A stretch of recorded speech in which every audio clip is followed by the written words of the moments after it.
الحمد لله الذي لا يعجزه من شيء في الأرض ولا في السماء ما شاء الله كان كما شاء كان في الوقت الذي شاء على الوجه الذي شاء من غير زيادة ولا ونقصان ولا تقدم ولا تأخر لكم ميعاد يوم لا تستأخرون عنه ساعة ولا تستقدمون وما لم يشاء لم يكن أعلم أن الله على كل شيء قدير وأن الله قد أحاط بكل شيء علما وأشهد أن لا إله إلا الله وحده لا شريك له وأشهد أن سيدنا ومولانا محمدا عبده ورسوله أما بعد أعوذ بالله من الشيطان الرجيم بسم الله الرحمن الرحيم وكذلك جعلناكم أمة وسطا لتكونوا شهداء على الناس ويكون الرسول عليكم شهيدا وقال النبي صلى الله تعالى عليه وسلم إياكم والغلو في الدين فإنه أهلك من كان قبلكم الغلو في الدين أو كما قال صلی اللہ تعالی علیہ وسلم۔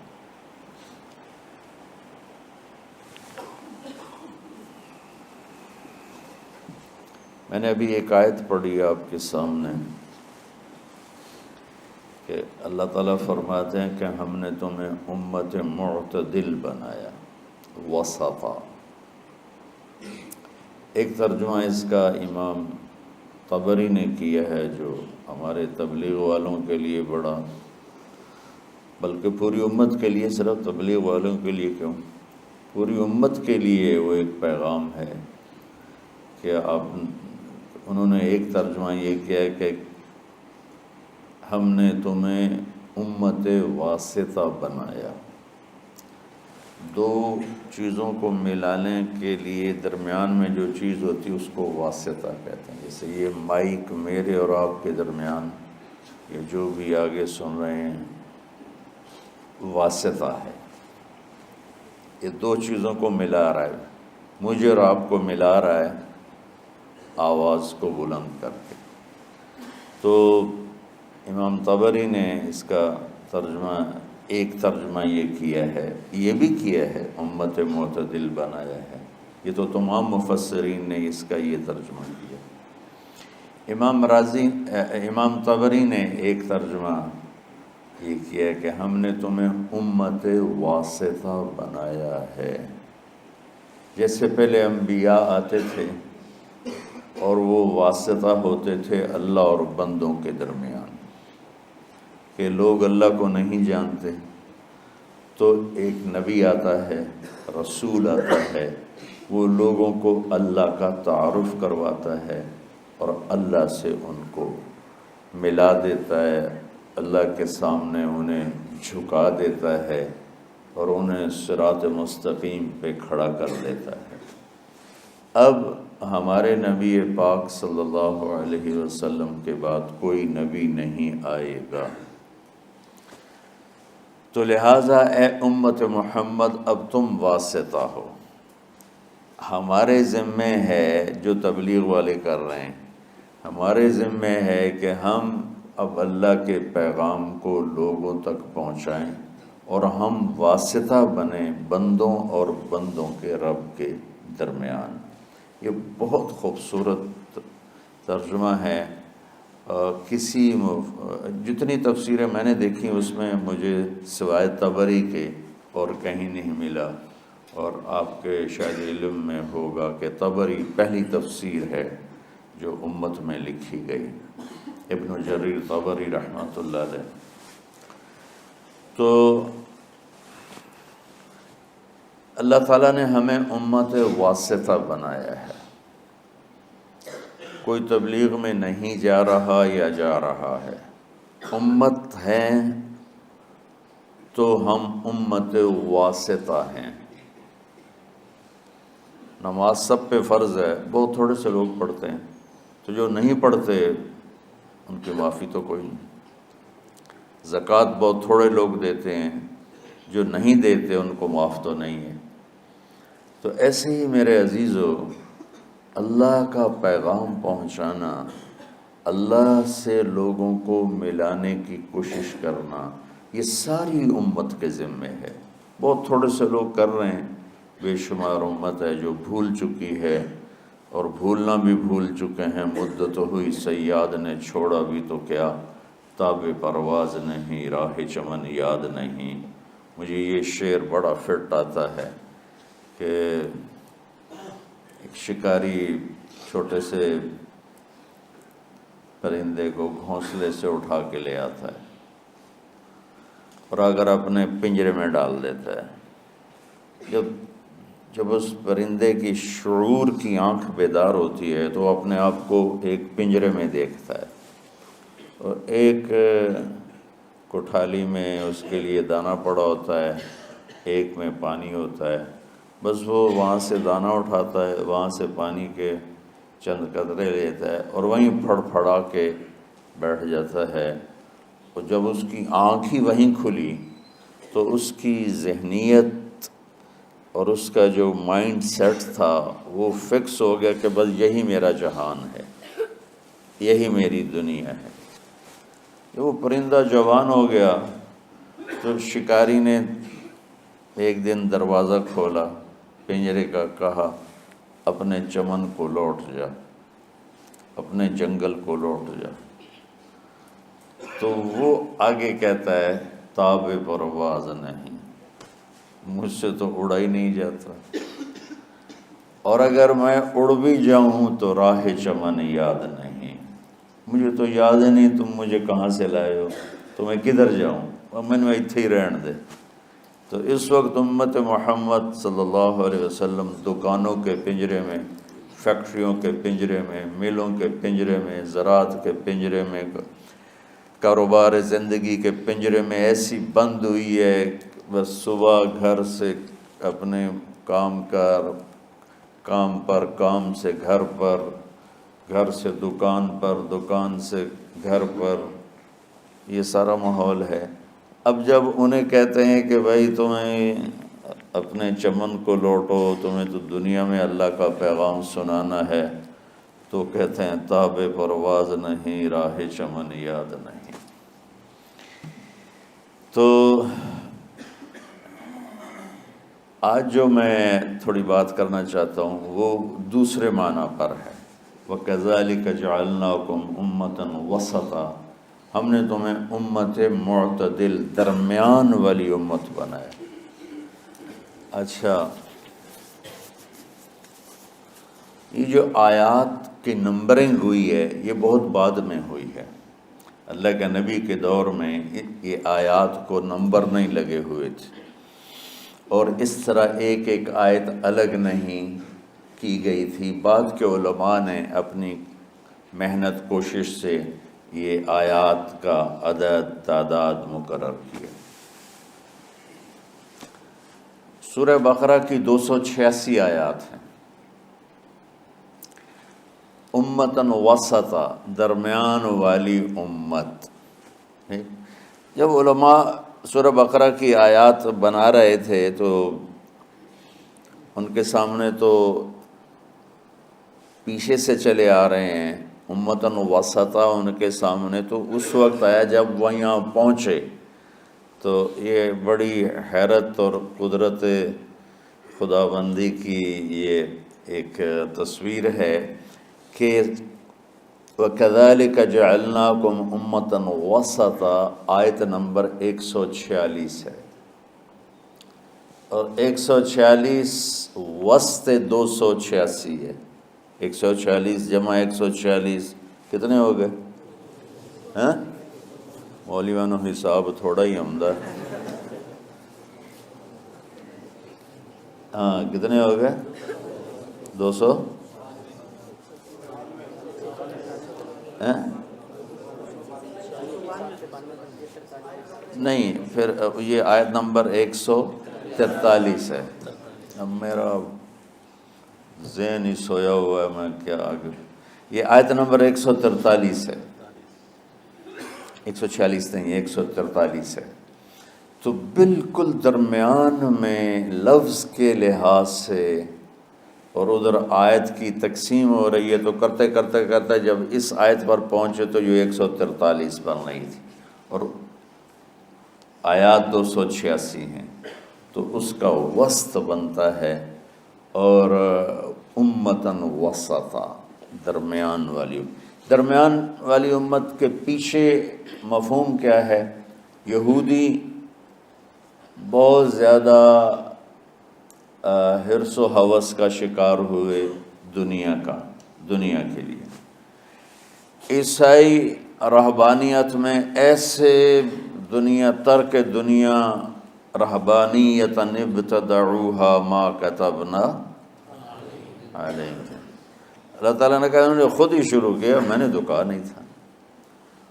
تو تھوڑا پیچھے چلے جائیں تو عیسائیوں میں نہانا بھی گناہ تھا، میلا کچیلا رہنا بزرگی تھی.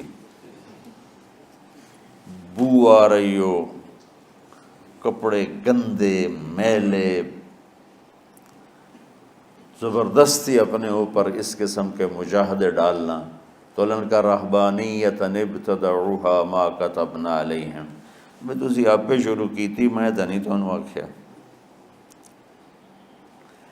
جب اسپین پہ قبضہ ہوا عیسائیوں کا، تو سب سے پہلے جو انہوں نے کام کیا، سارے ملک میں جتنے تھے حمام، غسل خانے، وہ سارے گرا دیے.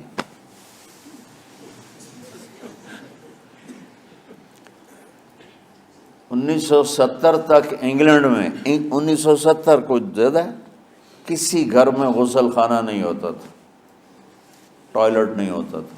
باہر بنے ہوتے تھے جہاں کچھ چند پینیاں دے کے اس میں وہ اپنی ضرورت سے فارغ ہوتے تھے. کسی سے نہانا ہو تو نہاتے تھے.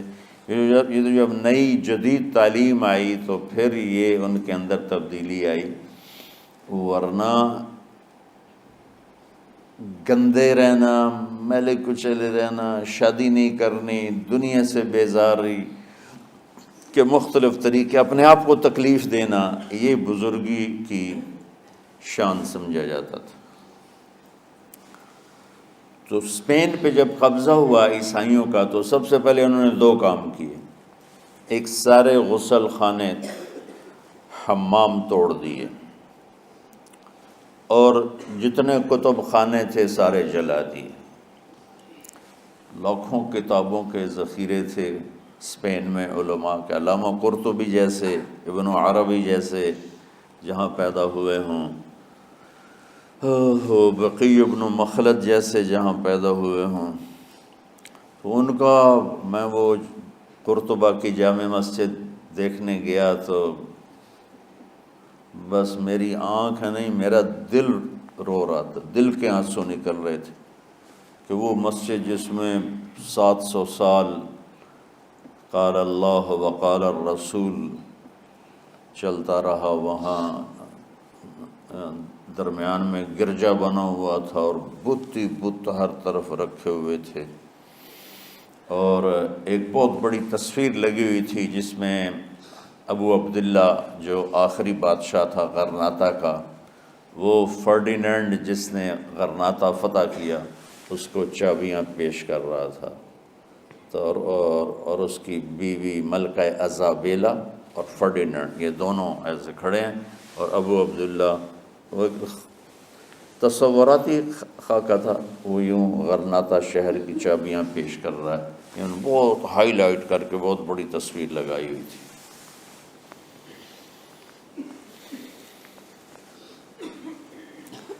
تو ایک دنیا کی ہوس میں بہت آگے چلے گئے، ایک دنیا بیزاری میں بہت آگے چلے گئے. تو اللہ نے دونوں کو ایسے رد کر کے فرمایا وَكَذَلِكَ جَعَلْنَاكُمْ أُمَّةً وَسَطًا، ہم نے تمہیں معتدل امت بنایا ہے.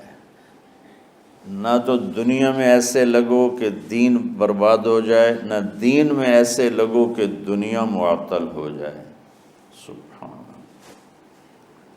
یعنی آپ کو ایک حدیث سناتا ہوں، من طلب الدنیا حلالا، جس نے دنیا کمائی حلال، کاروبار کیا، نوکری کی، تجارت کی، زراعت کی، کوئی بھی ریڑھی لگائی، چھابا لگایا، سائیکل پہ منیاری بیچی، جو بھی کیا، من طلب الدنیا حلالا، جس نے دنیا کو طلب کیا حلال راستے سے، سعین علی اہلہ، اب بھائی کیوں کماتے ہو؟ کہا جی بچوں کو کھلانا ہوتا ہے اس لیے۔ تعطفا علی جارہ، کیوں کماتے ہو؟ کہا جی کچھ اللہ کے غریب بندے ہوتے ہیں ان پر خرچ کرتا ہوں۔ استعفافا عن المسئلہ، کیوں کماتے ہو؟ کہا جی کسی سے سوال نہ کرنا پڑے۔ تو چار باتیں میرے نبی فرما رہے ہیں، رزق حلال کمایا، بچوں پر خرچ کرنے کے لیے کمایا، غریبوں پر خرچ کرنے کے لیے کمایا، اور سوال سے بچنے کے لیے کمایا۔ اس میں کوئی نماز، روزہ، حج، زکوٰۃ، تہجد، تبلیغ، جہاد کا کوئی ذکر ہے؟ نہیں ہے۔ اچھا، جس نے ان چار شرطوں کے ساتھ دنیا کو کمایا تو کیا ہوگا بھائی؟ تو فرمایا لقی اللہ یوم القیامہ ووجہہ مثل القمر لیلۃ البدر، قیامت کے دن یہ اللہ کے دربار میں ایسے پیش ہوگا کہ اس کا چہرہ 14ویں رات کے چاند کی طرح چمک رہا ہوگا۔ اللہ نے ہمیں ایسا دین عطا فرمایا۔ حضرت سعد بن معاذ رضی اللہ تعالیٰ عنہ آپ کی محفل میں بیٹھے ہوئے تھے، تو وہ دہاڑی کرتے تھے، مزدوری کرتے تھے اپنے باغ میں خود ہی۔ تو آپ کے ان کے ہاتھوں پہ نظر پڑی تو ہاتھوں میں مزدوروں کے نا ہاتھ سخت ہو جاتے ہیں، بہت ہارڈ ہو جاتے ہیں، وہ کسی چلا چلا کے ہاتھوں سے کام کر۔ تو آپ نے دیکھا تو ان کے ہاتھ بڑے سخت۔ تو آپ نے ان سے پوچھا سعد یہ تیرے ہاتھوں کو کیا ہے؟ کہا یا رسول اللہ خود ہی مزدوری کرتا ہوں بچوں کا پیٹ پالنے کے لیے، تو وہ کام کرتے کرتے میرے ہاتھ ایسے ہو گئے ہیں، ٹھیک ہے، تہجد پڑھتے پڑھتے میرے ہاتھ ایسے ہو گئے ہیں، ذکر کرتے کرتے، روزے رکھتے رکھتے، حج کرتے کرتے، عمرے کرتے کرتے، یہ بہت بڑے اعمال ہیں، میں ان کی کوئی تضحیق نہیں کر رہا ہوں، نفی نہیں کر رہا ہوں، دین کے کسی عمل کو چھوٹا نہیں سمجھنا چاہیے، لیکن ایک مائنڈ سیٹ بن چکا ہے ہمارے ہاں کہ بس یہی دینداری ہے، یہ کوئی عمرے کر رہا ہے، کوئی حج کر رہا ہے، کوئی دیگیں چڑھا رہا ہے، تو اس کو دینداری ہے بھی صحیح، اس میں بھی کوئی شک نہیں، ہے بھی صحیح، لیکن ادھوری دینداری ہے۔ مکمل دینداری بنتی جب اس کے ساتھ دنیا کے معاملات اور اخلاقیات درست ہوتے ہیں، پھر جا کے وہ مکمل دین بنتا ہے۔ تو آپ نے دیکھو میری طرف، آپ نے سعد کا ہاتھ یہاں سے پکڑا اور سب کو دکھا کے اس کو بوسہ لیا، یوں، پھر ان کا ہاتھ یوں دکھا کے فرمایا کہ بچوں کو حلال کھلاتے ہوئے، حلال حلال حلال، رشوت، سود، چوری، ڈاکہ، حرام، یہ نہیں، حلال، بچوں کو حلال کھلاتے ہوئے جو ہاتھ ایسا ہو جاتا ہے اس پہ جہنم کی آگ حرام ہو جاتی ہے۔ وَكَذَلِكَ جَعَلْنَاكُمْ، بولو، أُمَّةً وسط، کہ ہم نے تمہیں معتدل، اعتدال والی دنیا امت بنایا ہے، نہ دنیا میں ایسے لوگوں کہ دین برباد ہو جائے، نہ دین میں ایسے لوگوں کہ دنیا معطل ہو جائے۔ اس لیے میں نے ایک حدیث پڑھی تھی، آپ نے فرمایا کہ دین میں غلو سے بچنا، غلو مطلب کہ اس طرح لگنا کہ بچوں کا پتہ نہیں، بیوی کا پتہ نہیں، گھر کا پتہ نہیں، کام کا پتہ نہیں، یہ عیسائیت میں تو بزرگی ہے، ہمارے دین میں بزرگی نہیں ہے۔ یہ انتہا پسندی ہے، یہ تمہید آپ سوچ رہے ہوں گے کہ مولوی صاحب کدھر جا رہے ہیں۔ میں 15 شعبان کے حوالے سے بات کچھ کرنا چاہتا تھا اور کچھ رمضان کے حوالے سے۔ 15 شعبان کی رات میں ہمارے ملکوں میں، جو ہمارے عجمی ملک ہیں، اس میں وہ کچھ ہو رہا ہے جو نہ میرے نبی نے کیا، نہ صحابہ نے کیا، نہ تابعین نے کیا۔ عجیب و غریب عبادات گھڑ لی ہیں، عجیب و غریب اس کے اعمال بنا لیے ہیں اپنی طرف سے، اور مسجدیں بھری ہوتی ہیں اور روشنیاں لگی ہوتی ہیں اور آتش بازی ہو رہی ہوتی ہے۔ میرے نبی نے اس رات کی فضیلت بتائی، عمل کوئی نہیں بتایا۔ جیسے یہاں کوئی صلاۃ تسبیح کی جماعت کرا رہے ہوتے ہیں، کوئی اجتماعی تہجد پڑھ رہے ہوتے ہیں، کوئی دیگیں چڑھا رہے ہوتے ہیں، کوئی آتش بازی کر رہے ہوتے ہیں، تو وہ اس میں اتنا غلو ہو گیا ہے کہ یہ بھی ٹھیک نہیں۔ اور کچھ علماء نے اس کے رد میں اس کا اتنا انکار کیا ہے کہ اس رات کی کوئی فضیلت ہے ہی نہیں، یہ بھی ٹھیک نہیں۔ اس بیچ کا راستہ، اس رات کی فضیلت میں جتنی احادیث ہیں وہ ضعیف ہیں، لیکن اتنی کثرت سے ہیں کہ ان سب کا مل کر جمع ہو کر کم از کم وہ حسن لغیر ہی تک تو پہنچ جاتی ہیں۔ اور ابن عثیمین رحمۃ اللہ علیہ نے بھی یہ لکھا ہے کہ زیادہ سے زیادہ ان احادیث کے مجموعے سے، چونکہ اگرچہ ضعیف ہیں لیکن کافی زیادہ ہیں، تو وہ حسن لغیر ہی تک پہنچ جاتی ہیں۔ تو حسن لغیر ہی سے کوئی عمل ثابت نہیں ہوتا، عمل ثابت ہوتا ہے صحیح حدیث کے سے۔ ایک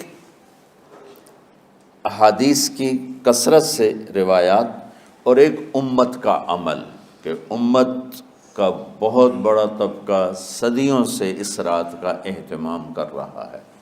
لیکن کچھ عرصہ پہلے تک اہتمام تھا دن میں روزہ رکھنا، رات کو کوئی نوافل پڑھ لینا، کوئی 2 چا زیادہ پڑھ لینا، لیکن اب یہ ڈھول تماشے جو اب شروع ہوا ہے، اس کا تو کوئی وجود ہی کوئی نہیں ہے۔ تو اس رات کو اللہ تعالیٰ نے مبارک بنایا، اور حدیث پاک میں آتا ہے کہ اللہ تعالیٰ اس رات میں ساری دنیا کے لوگوں کی بخشش فرماتا ہے، سوائے 5 آدمیوں کے۔ 5 کے سوا سب اہل ایمان کی بخشش ہو جاتی۔ مشرک، المشرک، پہلا مشرک، دوسرا مشاحن، مشاحن کیسے کہتے ہیں؟ دل میں بغض رکھنے والا، کینہ رکھنے والا۔ تیسرا مسبل ازارہ، اپنے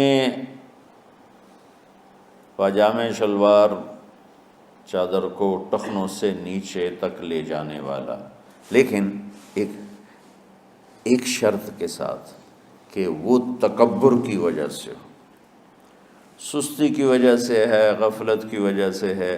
چونکہ جب آپ نے ایک مرتبہ اس کے بارے میں بات کی تو حضرت ابوبکر صدیق نے کہا یا رسول اللہ، میری چادر، عرب چادر باندھتے تھے جیسے ہمارے پنجاب کا لباس چادر تھا، اب وہ کم ہو گئے۔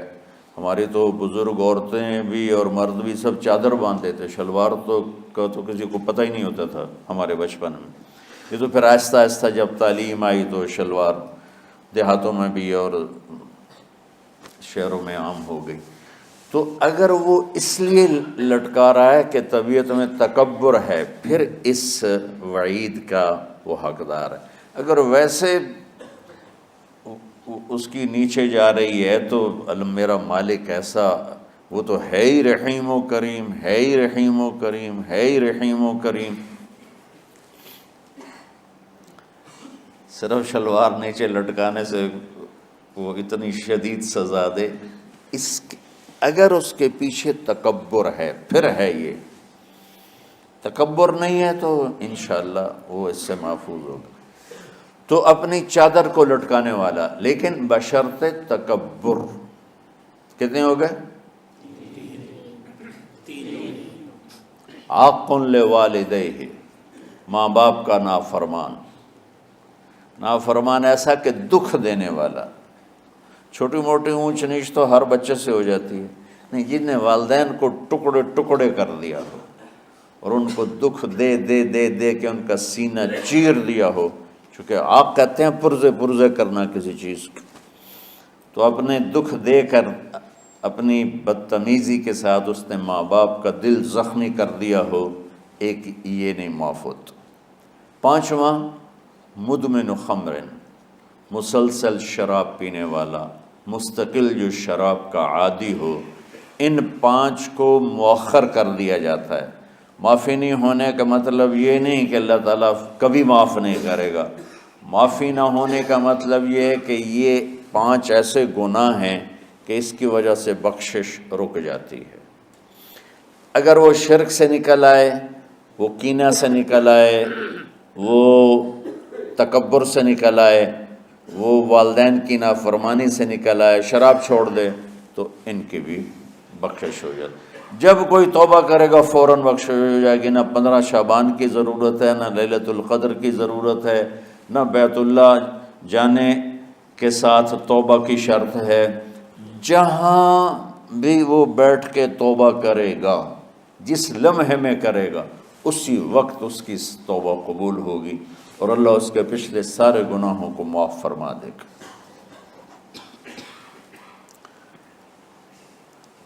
دن کا روزہ، رات کا قیام، زیادہ سے زیادہ قیام سے مراد نوافل ہیں، کوئی گھر میں پڑھ لے، کوئی مسجد میں پڑھ لے۔ نوافل، نفلی عبادات گھر میں ہی افضل ہوتی ہیں۔ میرے نبی سنتیں ہمیشہ گھر سے پڑھ کے آتے تھے۔ تہجد اپنے گھر میں پڑھتے تھے، مسجد میں نہیں پڑھتے تھے، سوائے اعتکاف کے آپ اپنے نوافل سنتیں سب گھر میں پڑھتے تھے، اور مسجد میں صرف فرض آ کے ادا فرماتے تھے، اور اس کے بعد بیٹھنا ہوتا تھا تو بیٹھ جاتے تھے، اٹھنا ہوتا تھا تو اٹھ جاتے تھے۔ تو اعتدال اللہ کو ہر چیز میں پسند ہے۔ دنیا جو مختصر ہے اس میں کیسے پسند نہیں ہوگا؟ آخرت جیسے معاملے میں بھی اللہ ہم سے کہہ رہا ہے اعتدال، امتاً وسطا۔ ایسے عیسائیوں کی طرح ترک دنیا بھی نہ کرو، یہودیوں کی طرح دنیا کے پیچھے نہ پڑ جاؤ، رزق کے حلال بھی کماؤ، اپنے بچوں کو بھی دیکھو، اپنے فرائض کو بھی دیکھو جو دنیاوی ہیں، اور اللہ سے بھی اپنا معاملہ ٹھیک کرو اور درست کرو۔ بعد کے زمانے میں صحابہ کے بعد سے ہی ایک انتہا پسندی امت میں آئی، ساری ساری رات جاگنا۔ فلاں بزرگ تھے، وہ رسے سے اپنے بالوں کو باندھ لیتے تھے کہ نماز پڑھتے پڑھتے جب نیند آئے اور جھٹکا لگے تو رسے سے بندھے ہوئے بالوں سے اس جھٹکے سے تکلیف ہو اور ان کی آنکھ کھل جائے اور پھر نفلوں میں شروع ہو جائے۔ ایک فلاں بزرگ تھے، وہ اپنے آنکھوں میں نمک کا سرما لگاتے تھے تاکہ آنکھیں جل جائیں، اس میں وہ جلن پیدا ہو جائے اور نیند اڑ جائے۔ یہ ایسے واقعات بھرے پڑے ہیں۔ فلاں بزرگ تھے، انہوں نے 30 سال عشاء کے وضو سے فجر کی نماز ادا کی۔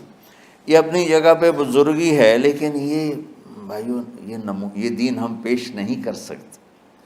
فلاں بزرگ تھے، وہ 30 سال سے ستو کھا رہے تھے کہ روٹی کھانے اور ستو کھانے میں 70 دفعہ سبحان اللہ کا فرق پڑ جاتا ہے، تو روٹی کھائیں تو 70 دفعہ سبحان اللہ کم کہہ سکتے ہیں، اور ستو کھائیں تو 70 دفعہ سبحان اللہ زیادہ کہہ سکتے ہیں۔ تو لہٰذا ان کا مجھے تو 30 سال ہو گئے، میں تو ستو کھا رہا ہوں، میں تو روٹی نہیں کھا رہا۔ یہ دین نہیں ہے، یعنی یہ وہ دین نہیں جو ہم انسانیت کو پیش کر سکیں۔ یہ تو لوگوں کو دوڑانے والی بات ہے۔ اور ایک آدمی ایک بزرگ سے ملنے گیا تو وہ نوافل پڑھ رہے تھے، وہ ظہر سے عصر تک نفل پڑھتے رہے، وہ ان کے انتظار میں بیٹھا رہا، پھر عصر سے مغرب تک وہ مراقبہ کرتے رہے، وہ انتظار میں بیٹھا رہا، پھر مغرب سے عشاء تک وہ نفل پڑھتے رہے، وہ بیچارہ انتظار کرتا رہا، پھر عشاء کے بعد پھر نفل شروع کیے تو تہجد تک نفل پڑھتے گئے اور وہ بیچارہ پیچھے بیٹھا ہوا۔ تو تہجد کے آخر میں ان کی مصلی پہ بیٹھے بیٹھے ایسے اونگ آ گئی، تو یوں جھٹکا لگا تو کہا یا اللہ میں اس آنکھ سے پناہ مانگتا ہوں جو سونے سے اس کا دل ہی نہیں بھرتا۔ اور پھر اس کے بعد فجر کی نماز پڑھ کے اشراق تک بیٹھے رہے، پھر اشراق پڑھے، اخیر وہ بیچارہ اٹھی کے واپس آ گیا، لگتا ہے نام تھا ویلی کوئی نہیں۔ تو وہ اس نے کسی سے پوچھا کہ یہ بزرگ کب سے یہ کر رہے ہیں؟ کہ پچھلے 30 سال سے کر رہے ہیں۔ یہ راہبانیت کی شکل ہے، یہ وہ دین نہیں جو ہم لوگوں کو پیش کریں گے تو وہ کہیں گے واہ واہ واہ واہ کیا دین ہے بھائی، قبول کرو۔ یہ ایک قسم کا غلو آیا۔ میں ایک حدیث سناتا ہوں، بخاری شریف میں بھی ہے، مجھے اب ہر شے بھول گئی، لیکن وہ ہے نہی الغلو، اس طرح کر کے آپ لوگ زیادہ جانتے ہوں گے جو پڑھ رہے ہیں کہ غلو سے نہیں۔ حدیث آپ کو سب کو یاد ہوگی کہ 3 صحابہ آئے اللہ کے نبی کے گھر اور پوچھا کہ اللہ کے نبی رات کیسے گزارتے ہیں؟ تو گھر والوں نے کہا سوتے بھی ہیں، جاگتے بھی ہیں، کھاتے بھی ہیں۔ تو وہ تینوں آپس میں کہنے لگے وہ تو نبی ہیں، سوئیں بھی تو کوئی بات نہیں، اور شادی ہے کوئی بات نہیں، ہم تو نبی نہیں، ہمیں تو کچھ کرنا چاہیے۔ ایک نے کہا کہ میں ساری زندگی روزہ نہیں چھوڑوں گا، ایک نے کہا کہ میں ساری زندگی سوؤں گا نہیں، ایک نے کہا میں ساری زندگی شادی نہیں کروں گا۔ تو دیکھنے میں تو واہ واہ کیا بڑی بزرگی ہے بھائی، بڑے بزرگ ہیں۔ ہمارے نبی کو پتہ چلا، آپ نے تینوں کو بلا لیا، کہ تم مجھ سے زیادہ اللہ سے ڈرنے والے ہو، میں تم سے انا اتقاکم یا اخشاکم، الفاظ آپ لوگ کو زیادہ یاد ہوں گے لیکن مفہوم میں صحیح پیش کر رہا ہوں۔ آپ نے کہا میں تم سے زیادہ اللہ کو جانتا ہوں، تم سے زیادہ اللہ سے ڈرتا ہوں، میں سوتا بھی ہوں، میں کھاتا بھی ہوں، میں روزے بھی رکھتا ہوں، میں چھوڑ بھی دیتا ہوں، میری بیویاں بھی ہیں، میں اپنی بیویوں کے پاس بھی جاتا ہوں۔ تم دین میں غلو سے بچو، پہلے امتوں کو ہلاک کر دیا دین میں غلو۔ دنیا میں غلو یعنی انتہا پسندی، ایکسٹریمسٹ ہونا، دنیا ہو یا دین ہو دونوں میں اعتدال بچو، اللہ تعالیٰ کو پسند ہے۔ تو شعبان کے حوالے سے ایک علماء کا طبقہ اتنا رد میں گیا کہ ایسی نفی کر دی کہ جیسے ہے ہی کچھ نہیں، یہ بھی غلط ہے۔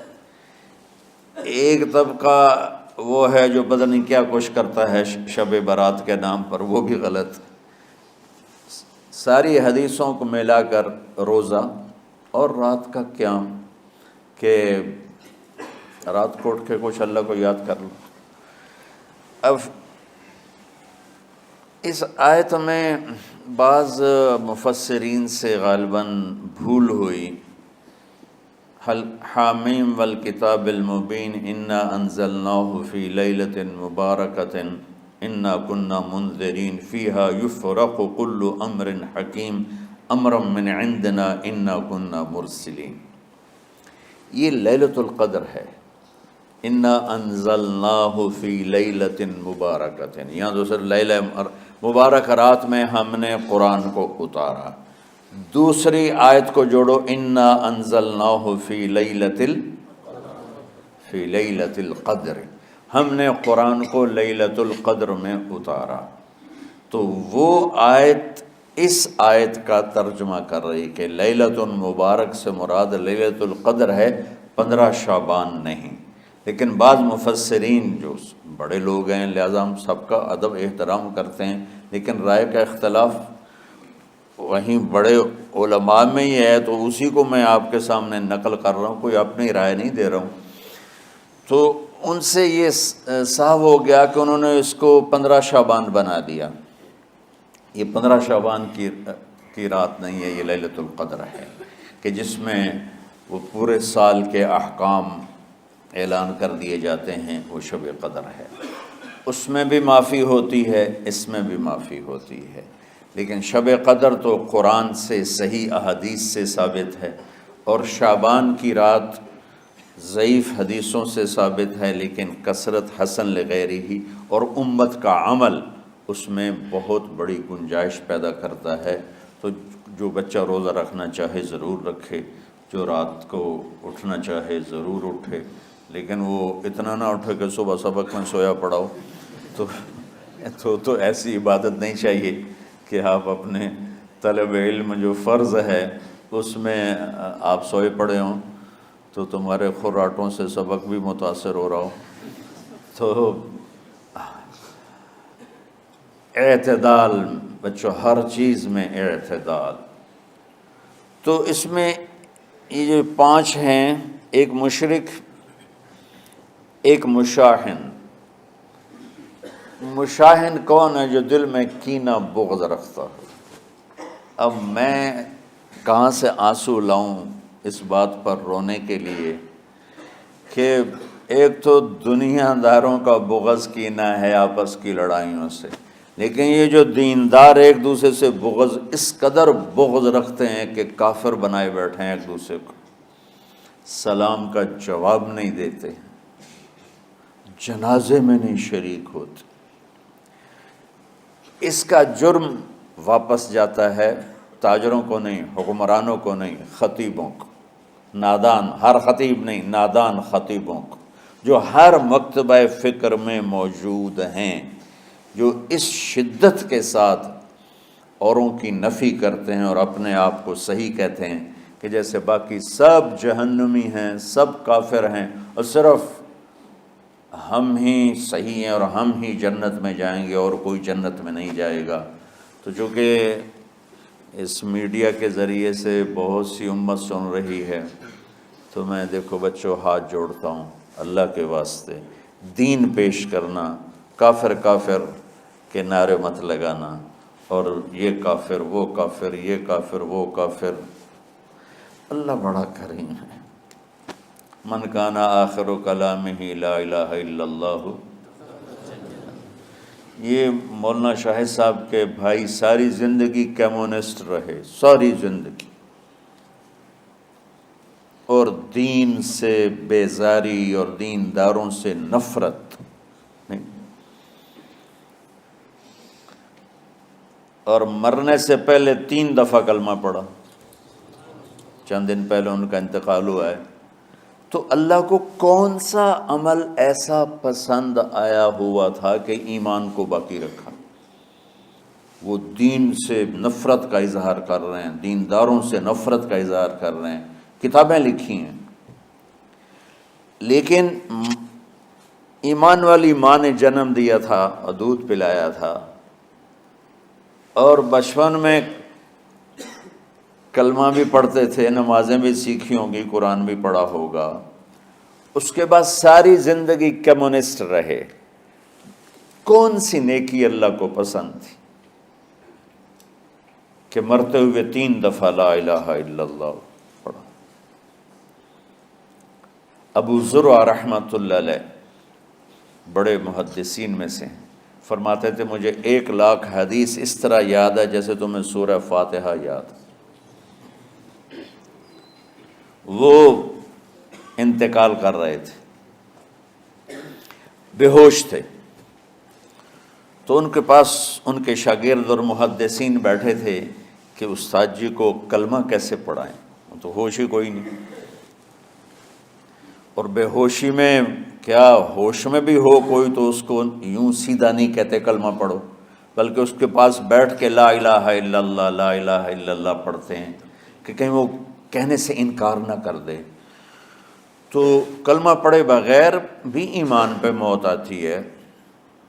ہمارے ایک بڑے قریبی تھے، میرے والد کے بڑے دوست، ان کا اچانک انتقال ہو گیا، تو میں نے ان کو خواب میں دیکھا، تو میں خواب میں ان سے کہہ رہا ہوں، وہ مجھے اپنا کہا دیکھو بیٹا یہ میرا گھر ہے جنت میں، تو میں نے ان سے کہا چاچا تسا کلمہ تو پڑھیا کوئی نہ آئی، میں خواب میں کہہ رہا ہوں کہ چاچا تو سے کلمہ تو پڑھیا کوئی نہیں، کہ پتر کلمہ پڑھنا ضروری نہیں ہوتا، ایمان ضروری ہوتا ہے، ایمان ضروری ہوتا ہے۔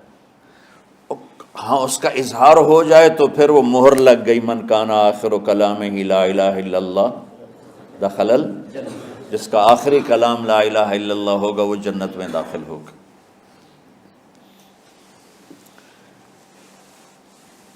باقی ایمان پہ خاتمہ، اچانک موت ہو جاتی ہے، پتہ ہی نہیں چلتا، بے ہوشی میں موت آتی ہے، کچھ بولا ہی نہیں جاتا ہے، تو اصل بخشش تو ایمان پہ خاتمہ ہے اللہ کے فضل و کرم سے۔ لیکن جو یوں کھل کے کہے گا تو وہ تو اوروں کو گواہ بنا گیا۔ تو ان کے ایک شاگرد منذر بن شازان وہ کہنے لگے حدثنی ضحاک بن مخلد عن ابی عاصم عن عبد الحمید بن جعفر عن صالح بن ابی غریب۔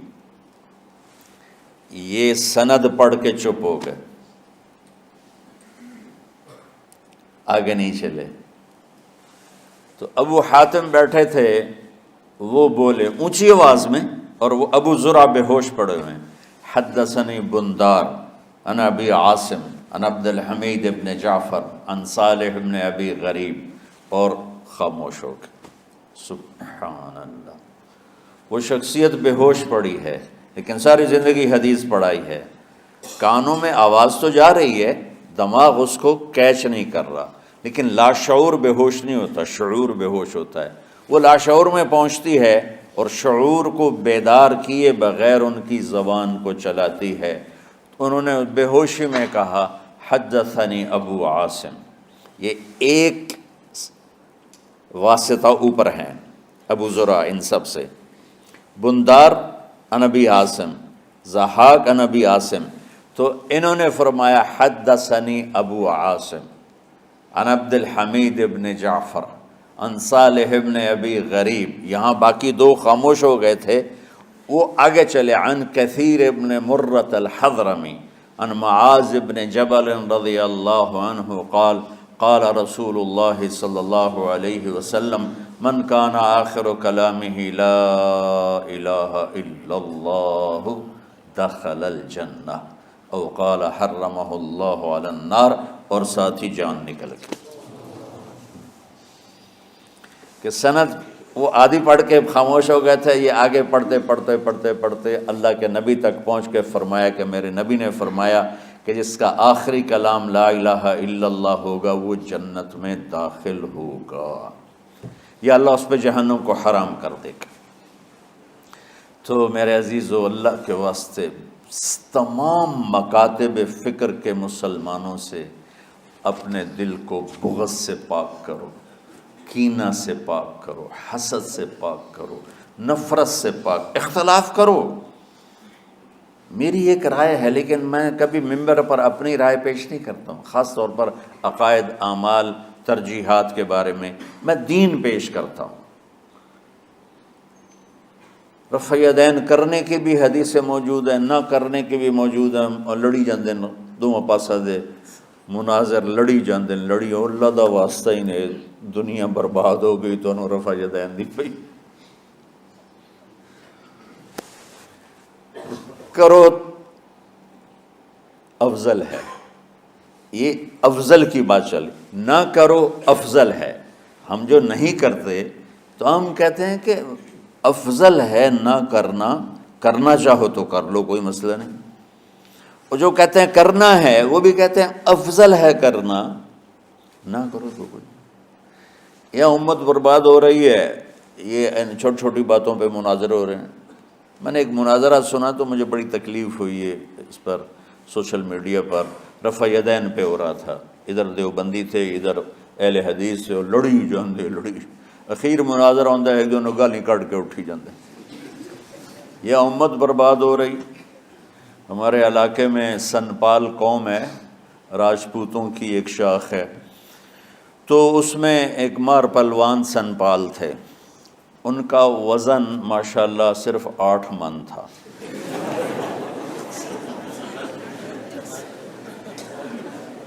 تو وہ دو نوکر ہمیشہ ان پر، وہ بہت بڑے ذمہ دار تھے، 20-25 مربع کے مالک تھے، میرے والد صاحب کے وہ جماعتی تھے، بچپن میں اسکول میں ہم جماعت تھے، تو ان کو 2 نوکر اٹھاتے تھے، 2 ہی بٹھاتے تھے، 2 ہی چلاتے تھے،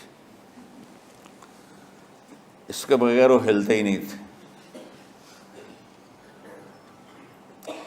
ہمارے بچپن میں ریچھ کتے کے مقابلے ہوتے تھے، ایک بہت بڑا یہ شغل ہوتا تھا، ریچھ اور کتوں کی لڑائی۔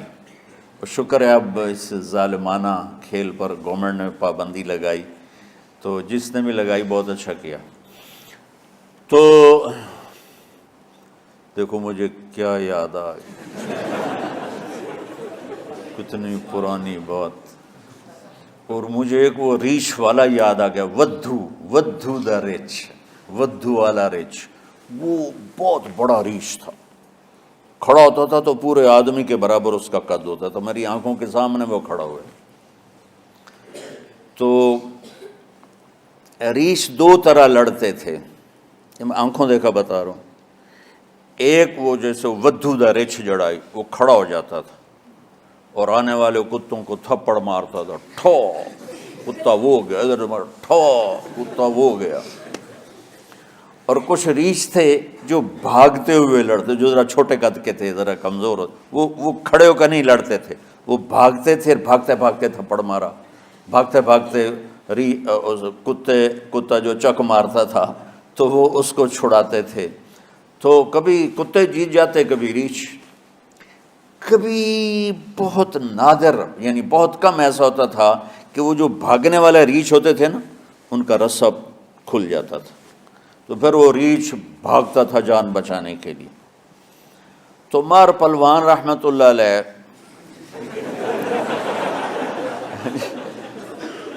اس میں ہنسنے کی کیا بات، تم نے رحمت اللہ علیہ صرف بزرگوں کے لیے سمجھ لیا، بھائی ہر مسلمان زندہ کو بھی کہہ سکتے ہیں رحمت اللہ علیہ، مردہ کو بھی کہہ سکتے ہیں، یہ ہم نے عجب تقسیم کر دی ہے، بزرگوں کے لیے رحمت اللہ علیہ اور عام مسلمانوں کے لیے مرحوم۔ ارے بھائی تم کیوں بخل کرتے ہو، رحمت اللہ علیہ دعائی ہے، کسی کو بھی دی جا سکتی ہے۔ رضی اللہ عنہ بطور دعا ہر مسلمان کے لیے ہے، علیہ السلام بطور دعا ہر مسلمان کے لیے، لیکن یہاں وہ عجیب تقسیم ہو گئی ہے کہ بھائی رضی اللہ، ہاں بطور خبر کہ اللہ ان سے راضی ہو گیا، یہ صرف صحابہ کے لیے ہے کہ کلن وعد اللہ الحسنی، اللہ تعالیٰ نے تقسیم تو کی کہ میرے نبی تیرے صحابہ سارے ایک جیسے نہیں ہیں، لیکن میرا وعدہ ہے سب جنتی ہیں۔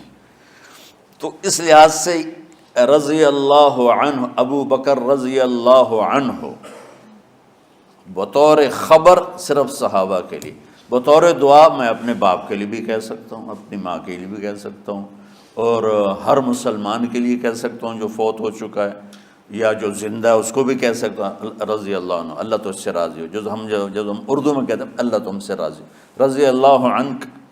تو جو مر گیا ہے اس کو بطور دعا رضی اللہ عنہ کہہ سکتے ہیں، رضی اللہ عنہ کہہ سکتے ہیں، رحمت اللہ علیہ کہہ سکتے ہیں، علیہ السلام کہہ سکتے ہیں، علیہ السلام کہہ سکتے ہیں۔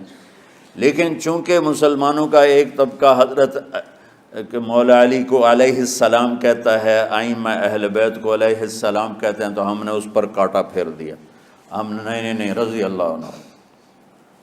اتنی چھوٹی مولیوں دے دل چڑی طرح ہو گئے، چڑی نہیں ہوگی، چڑی دے دل تو چھوٹے دل ہو گئے، ظرف ہے، پتہ نہیں کہاں چلا گیا، حالانکہ علم تو وسعت پیدا کرتا ہے۔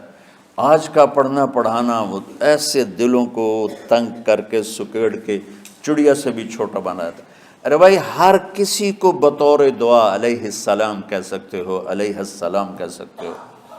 میں بیان کر رہا تھا تو میں یعنی ایسے نجی محفل میں بیان تھا علماء میں، تو بات کرتے کرتے میں نے کہا مولانا مودودی رحمت اللہ علیہ، ان کی ایک جو خدمت ہے کہ انہوں نے یہ پہلے شخص ہیں جنہوں نے دین کو آسان لفظوں میں پڑھے لکھے طبقے تک پہنچایا۔ اس سے پہلے جتنے علماء کی تحریریں ہیں وہ فارسی عربی کے الفاظ سے اتنی بھری ہوئی ہیں کہ کالج سکول کا طبقہ وہ پکڑ نہیں سکتا تھا۔ یہ پہلی شخصیت ہیں جن کی تعلیمات اور جن کی تحریروں نے لوگوں کو متاثر کیا۔ یہ ان کا مثبت پہلو ہے۔ انہوں نے دین کو سیاسی رنگ دے دیا، یہ منفی پہلو ہے، اس سے ہمیں اختلاف ہے، لیکن جو انہوں نے خیر کا کام کیا ہے اس کی تو تعریف کرنی چاہیے۔ تو بچوں میں تمہیں کیا بتاؤں کہ پستی کس حد تک پہنچ چکی ہے۔ ایک مولوی صاحب کھڑے ہو گئے میری بات کے بعد، کہنے کہ آپ نے مودودی صاحب کو رحمت اللہ علیہ کیوں کہا ہے؟ کہ رحمت اللہ علیہ تو ناچنے والے کو بھی کہہ سکتے ہیں، شرابی کو بھی کہہ سکتے ہیں، طوائف کو بھی کہہ سکتے ہیں، جو مر گئی رحمت اللہ علیہ رحمت اللہ علیہ، یہ تو دعا ہے۔ کہ یار میرے بچے اتنا بغض تو نہ رکھو کہ کسی مسلمان کے لیے رحمت اللہ علیہ کہنا بھی جرم بن جائے۔ بس یہ اس سے میں جو میں کہنا چاہتا تھا اس کی یہ وضاحت دے رہا ہوں۔ مار پہلوان رحمت اللہ علیہ سے یہ بات چھڑ گئی، وہ تشریف فرما تھے منجی پہ بیٹھے ہوئے، بدقسمتی سے وہ ریچھ تھا بھاگ کے لڑنے والا، وہ بھاگتے بھاگتے کبھی ادھر بھاگ رہا کبھی ادھر بھاگ رہا، رسہ ٹوٹ گیا۔ رسہ جو ٹوٹا تو ریچھ سیدھا مار پہلوان کی چارپائی کی طرف دوڑا۔ اب مار پہلوان نے پہلے تو انج ویکھیا بھی اوئے ایک ہی بنی، یہ تو رچھ آ رہا ہے۔ جس آدمی کو 2 نوکر اٹھاتے تھے بٹھاتے تھے، اس نے نوکروں کو نہیں بلایا دیر ہو جائے گی، خود ہی جمپ لگایا اور پیچھے بھاگا۔ آگے سادات کا گھر تھا تو بالکل قریبی، تو گھر میں بڑھ گیا اندر، تو اندر عورتوں نے کہا مار صاحب سیداں دا گھر ہے، سیداں دا گھر ہے، پردے والا گھر ہے، کہ مگر وہ رچھ سر لیندا تو انہوں پردے دی پئی۔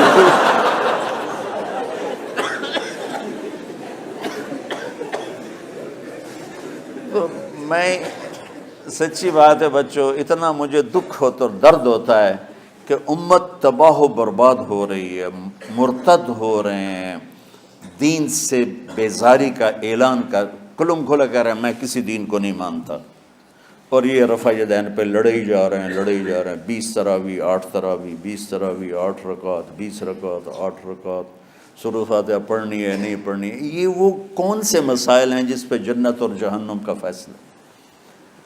بغض جہنم میں لے جائے گا، چاہے دینی بغض ہو چاہے دنیاوی بغض ہو، جہنم میں لے جائے گا۔ البغض للہ اور چیز ہے، یہ تو بغض لنفس ہی ہے، بغض للہ کے لیے مولا علی کا واقعہ کافی ہے۔ ایسی مثال تاریخ میں دوبارہ ہوں گی، میری نظر سے نہیں گزری، کہ آپ خیبر کی جنگ میں یہودی سے لڑ رہے ہیں اور اس کو گرا لیا اور اس کو قتل کرنے لگے تو اس نے منہ پہ تھوک دیا۔ سبحان اللہ، اب تو اور زیادہ قتل کرنا چاہیے تھا، بے دردی سے آپ پیچھے ہٹ گئے، کہا آ بھائی دوبارہ، کہنے لگا کیا ہوا؟ کہ تم نے میرے منہ پہ تھوکا نا، تو پہلے میں تمہیں اللہ کے لیے قتل کر رہا تھا، جب تم نے میرے منہ پہ تھوکا تو مجھے ذاتی غصہ آ گیا۔ البغض لنفسی، کہ میں میری تمہاری کوئی دشمنی نہیں، صرف اللہ کے لیے ہے، تو تمہارے تھوکنے سے میرے اندر ذاتی دشمنی پیدا ہوئی، ذاتی غصہ پیدا ہوا، تو یہ قتل اللہ کے لیے نہ ہوتا میری ذات کے لیے ہوتا، لہذا آپ دوبارہ لڑیے۔ کہنے لگا مجھے کلمہ پڑھا تھا۔ تو شکر ہے کچھ ماحول بدلا بھی ہے، ہر مکتب فکر میں معتدل لوگوں کی تعداد بڑھ رہی ہے، لیکن ہر مکتب فکر میں ایسے سخت دل اور ایسے متعصب آنکھوں پہ پٹی باندھ کے بیٹھے ہوئے ہیں کہ اپنے سوا کسی کو مسلمان سمجھنا ہی نہیں۔ اچھا دیکھو تم میری اولاد ہو، اللہ کا واسطہ دیتا ہوں، اگر تمہارا میرا کوئی تعلق ہے، پتہ نہیں تمہارا مقدر تمہیں کہاں کہاں لے جائے، کس ممبر پہ بیٹھو، کس مسند پہ بیٹھو، کس درس کی مجلس میں بیٹھو، لوگوں کو دین پڑھانا، بچوں کو، اگلی نسل کو دین پڑھانا، اگلی نسل میں نفرت کے بیج نہ بونا، بغض کے بیج نہ بونا۔ میرا رب بڑا کریم مہربان ہے۔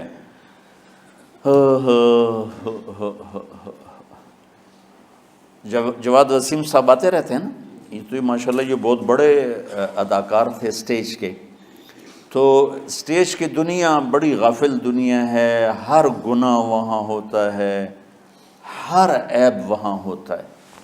تو وہ ایک اپنے ساتھی کا بتا رہے تھے کہ جس کی ساری زندگی ہر عیب، ہر گناہ میں انتہا پر تھی، اور اسٹیج پہ ڈرامہ کرتے ہوئے ہارٹ اٹیک ہوا، یعنی کوئی گھر میں نہیں، کوئی مسجد میں نہیں، اسٹیج پر غفلت کی انتہا میں ہارٹ اٹیک ہوا۔ کم اٹھا کے پیچھے لے گئے تو انہوں نے زور زور سے کلمہ پڑھنا شروع کیا، اور کلمہ پڑھتے پڑھتے انتقال ہو گیا۔ تو جس شخص کی ساری زندگی ایسے عیبوں میں گزری کہ میں منہ پہ لاتے ہوئے شرماتا ہوں، وہ مرتے ہوئے کلمہ پڑھ رہا ہے، تو میرے رب کو کیا چیز پسند ہے؟ یہ مولانا شاہ صاحب کے بھائی کا واقعہ، تو ابھی کا واقعہ۔ تو اللہ کے واسطے نہ جنت کے ٹھیکیدار بنو، نہ دوزخ کے داروغہ بنو، بے چل واڑی جا سارے آنا۔ یہ اللہ کا کام ہے، کس کو جنت میں ڈالنا ہے، کس کو جہنم میں ڈالنا ہے۔ یغفر لمن یشاء ویعذب من یشاء، بس ایک اللہ نے کہا ہے کہ ان اللہ لا یغفر ان یشرک بہ، دیکھو میرے بندو میں شرک معاف نہیں کروں گا، ویغفر ما دون ذلک لمن یشاء، باقی جس کو چاہوں معاف کر دوں۔ تو کیوں؟ دورے کے بچے بیٹھے ہوئے ہیں، اب جانے والے ہیں چند دنوں میں، تو خاص طور پر ان کے لیے میں یہ پیغام دینا چاہتا ہوں کہ اللہ کے واسطے اگر اللہ تم سے دین کا کوئی کام لے تو دین پیش کرنا، مسلک پیش نہ کرنا، دین پیش کرنا۔ امت مسالک میں بٹی ہوئی ہے، مختلف ہر ایک کی ترجیحات ہیں، میں اپنی ترجیحات جو میں صحیح سمجھتا ہوں وہ میں آپ پہ لاگو نہ کروں۔ ایک مثال دے رہا ہوں کہ اس کی مثال کیا ہے کہ میں کہتا ہوں بچوں نماز پڑھو، ٹھیک، یہ تو ہے دین۔ میں کہتا ہوں دیکھو بچوں ہاتھ یہاں باندھنے ہیں، یہاں نہیں باندھنے ہیں، یا میں کہتا ہوں دیکھو ہاتھ یہاں باندھنے ہیں، یہاں نہیں باندھنے ہیں، اور آمین اونچی کہنی ہے، آمین اونچی نہیں کہنی، رفع یدین نہیں کرنا، رفع یدین کرنا ہے۔ یہ مسلک کی تبلیغ ہے، دین کی نہیں۔ ہر طرف، دونوں طرف صحیح احادیث موجود ہیں۔ میں نے اس کو لے لیا، مولوی سعید نے اس کو لے لیا، تو اس میں لڑائی کی کیا بات؟ تو امت مختلف مکاتب فکر میں بٹی ہوئی ہے، اللہ تمہیں توفیق دے تو دین پیش کرنا، مسلک کی تبلیغ نہ کرنا، دین کی تبلیغ کرنا۔ ہاں اپنے مسلک کو بتاؤ درس گاہ میں، ہم نے اپنا مسلک پڑھا درس گاہ میں، لیکن آپ کو عجیب بات بتاؤں، میں نے 7 سال رائمنڈ میں پڑھا، میں اللہ کی قسم اٹھا کے کہتا ہوں 7 سال میں ایک دفعہ ہمارے استادوں نے کسی مسلمان فرقے کے خلاف ہمیں نفرت نہیں دلائی، ایک سبق بھی مجھے یاد نہیں کہ ہمارے استادوں میں سے کسی نے چڑھائی کی ہو اہل حدیث پر، بریلیوں پر، شیعوں پر، کبھی بھی نہیں۔ ہمیشہ میں امت امت امت امت، اللہ نے وہ ہمارے دل میں گاڑ دی وہ بات۔ آگے میں جو نسل تیار کرنا چاہتا ہوں ایسی تیار کرنا چاہتا ہوں کہ اعتدال والی امت۔ ہاں شعبان کے اس لحاظ سے فضیلت ہے کہ میرے نبی شعبان میں روزے بہت رکھتے تھے، صرف 15 شعبان کی بات نہیں، آپ جب رجب کا مہینہ آتا تھا تو آپ کہتے اللہم بارک لنا فی رجب و شعبان و بلغنا رمضان، یا اللہ ہمارے شعبان میں اور رجب میں برکت دے اور رمضان شریف نصیب فرما۔ اب رمضان شریف بھی آ رہا ہے، اور آپ کو معلوم ہے ہم نے رمضان میں پڑھائی رکھی ہے، چھٹیاں نہیں رکھی۔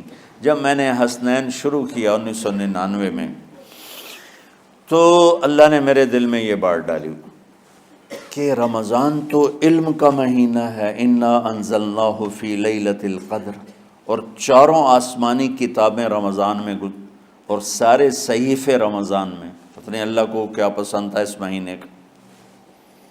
حضرت ابراہیم علیہ السلام پر چھوٹی کتابیں اتریں یکم رمضان کو، حضرت موسیٰ علیہ السلام پر تورات اتری 2 رمضان کو، حضرت داؤد علیہ السلام پر زبور اتری 6 رمضان کو، حضرت عیسیٰ علیہ السلام پر انجیل اتری 12 یا 18 رمضان کو، اور اللہ کے نبی پر قرآن اترا فی لیلۃ القدر، لیلۃ القدر میں اترا۔ تو سارا آسمانی علم رمضان میں اترا۔ سارے مہینوں کے نام عربوں نے رکھے، محرم، صفر، ربیع الاول، ربیع الثانی، جمادی الاولیٰ، جمادی الثانی، رجب، شعبان، رمضان، شوال، ذوالقعدہ، ذوالحج۔ اس میں جو رمضان ہے یہ نام اللہ نے رکھا، باقی مہینوں کے نام تو رکھے عربوں نے۔ پھر ان کی زبان پہ اللہ لایا رمضان، چونکہ ابھی تو دنیا بھی نہیں بنی تھی اور اللہ نے قرآن کی تلاوت فرمائی تھی، تو اس قرآن میں تھا شہر رمضان الذی انزل فیہ القرآن۔ تو رمضان کا نام اللہ نے پہلے سے چن رکھا تھا، پھر ان سے رکھوا دیا۔ رمضان کہتے ہیں رمض یرمز، جل جانا، جل جانا۔ رمضان کو رمضان کیوں کہتے ہیں؟ کہ اس میں گناہ جل جاتے ہیں۔ مسلمان پہلا روزہ رکھتا ہے اور اس کے گناہ اللہ جلانا شروع کرتا ہے، اس کی بھوک پہ آس کی آگ میں گناہوں کو ڈالتا ہے، جلاتا ہے۔ آخر 29 رمضان یا 30 رمضان آخری رات اللہ تعالیٰ اس کی پچھلے سال کے سارے گناہ معاف فرما دیتا ہے۔ تو اس کو اس سے تشبیہ دی گئی کہ جیسے جلنے سے چیز ختم ہو جاتی ہے، رمضان کے روزے کی بھوک اور پیاس کی تپش سے اللہ تعالیٰ پچھلے سال کے سارے گناہوں کو معاف فرما دیتا۔ تو مجھے خیال آیا اس وقت جب ابھی بالکل کزرع اخرج شطأہ تھا، ہمارے مدرسے کی مثال کزرع اخرج شطأہ، دعا کرو اللہ تعالیٰ فاستغلظ فاستوى علی سوقہ سے بنا دے۔ امید تو ہے کہ کچھ شکل اللہ نے بنا دی، اللہ اسے پوری دنیا میں پھیلا دے۔ میری تو تمنا ہے کہ ایک ایسی مثبت سوچ کے علماء کے اللہ میرے ذریعے سے تیار کروا دے جو امت کو جوڑنے والے ہوں، توڑنے والے نہ ہوں۔ کتنا ظلم و ستم ہے کہ پیسے بھی لیتے ہیں اور امت کو توڑ کے چلے جاتے ہیں۔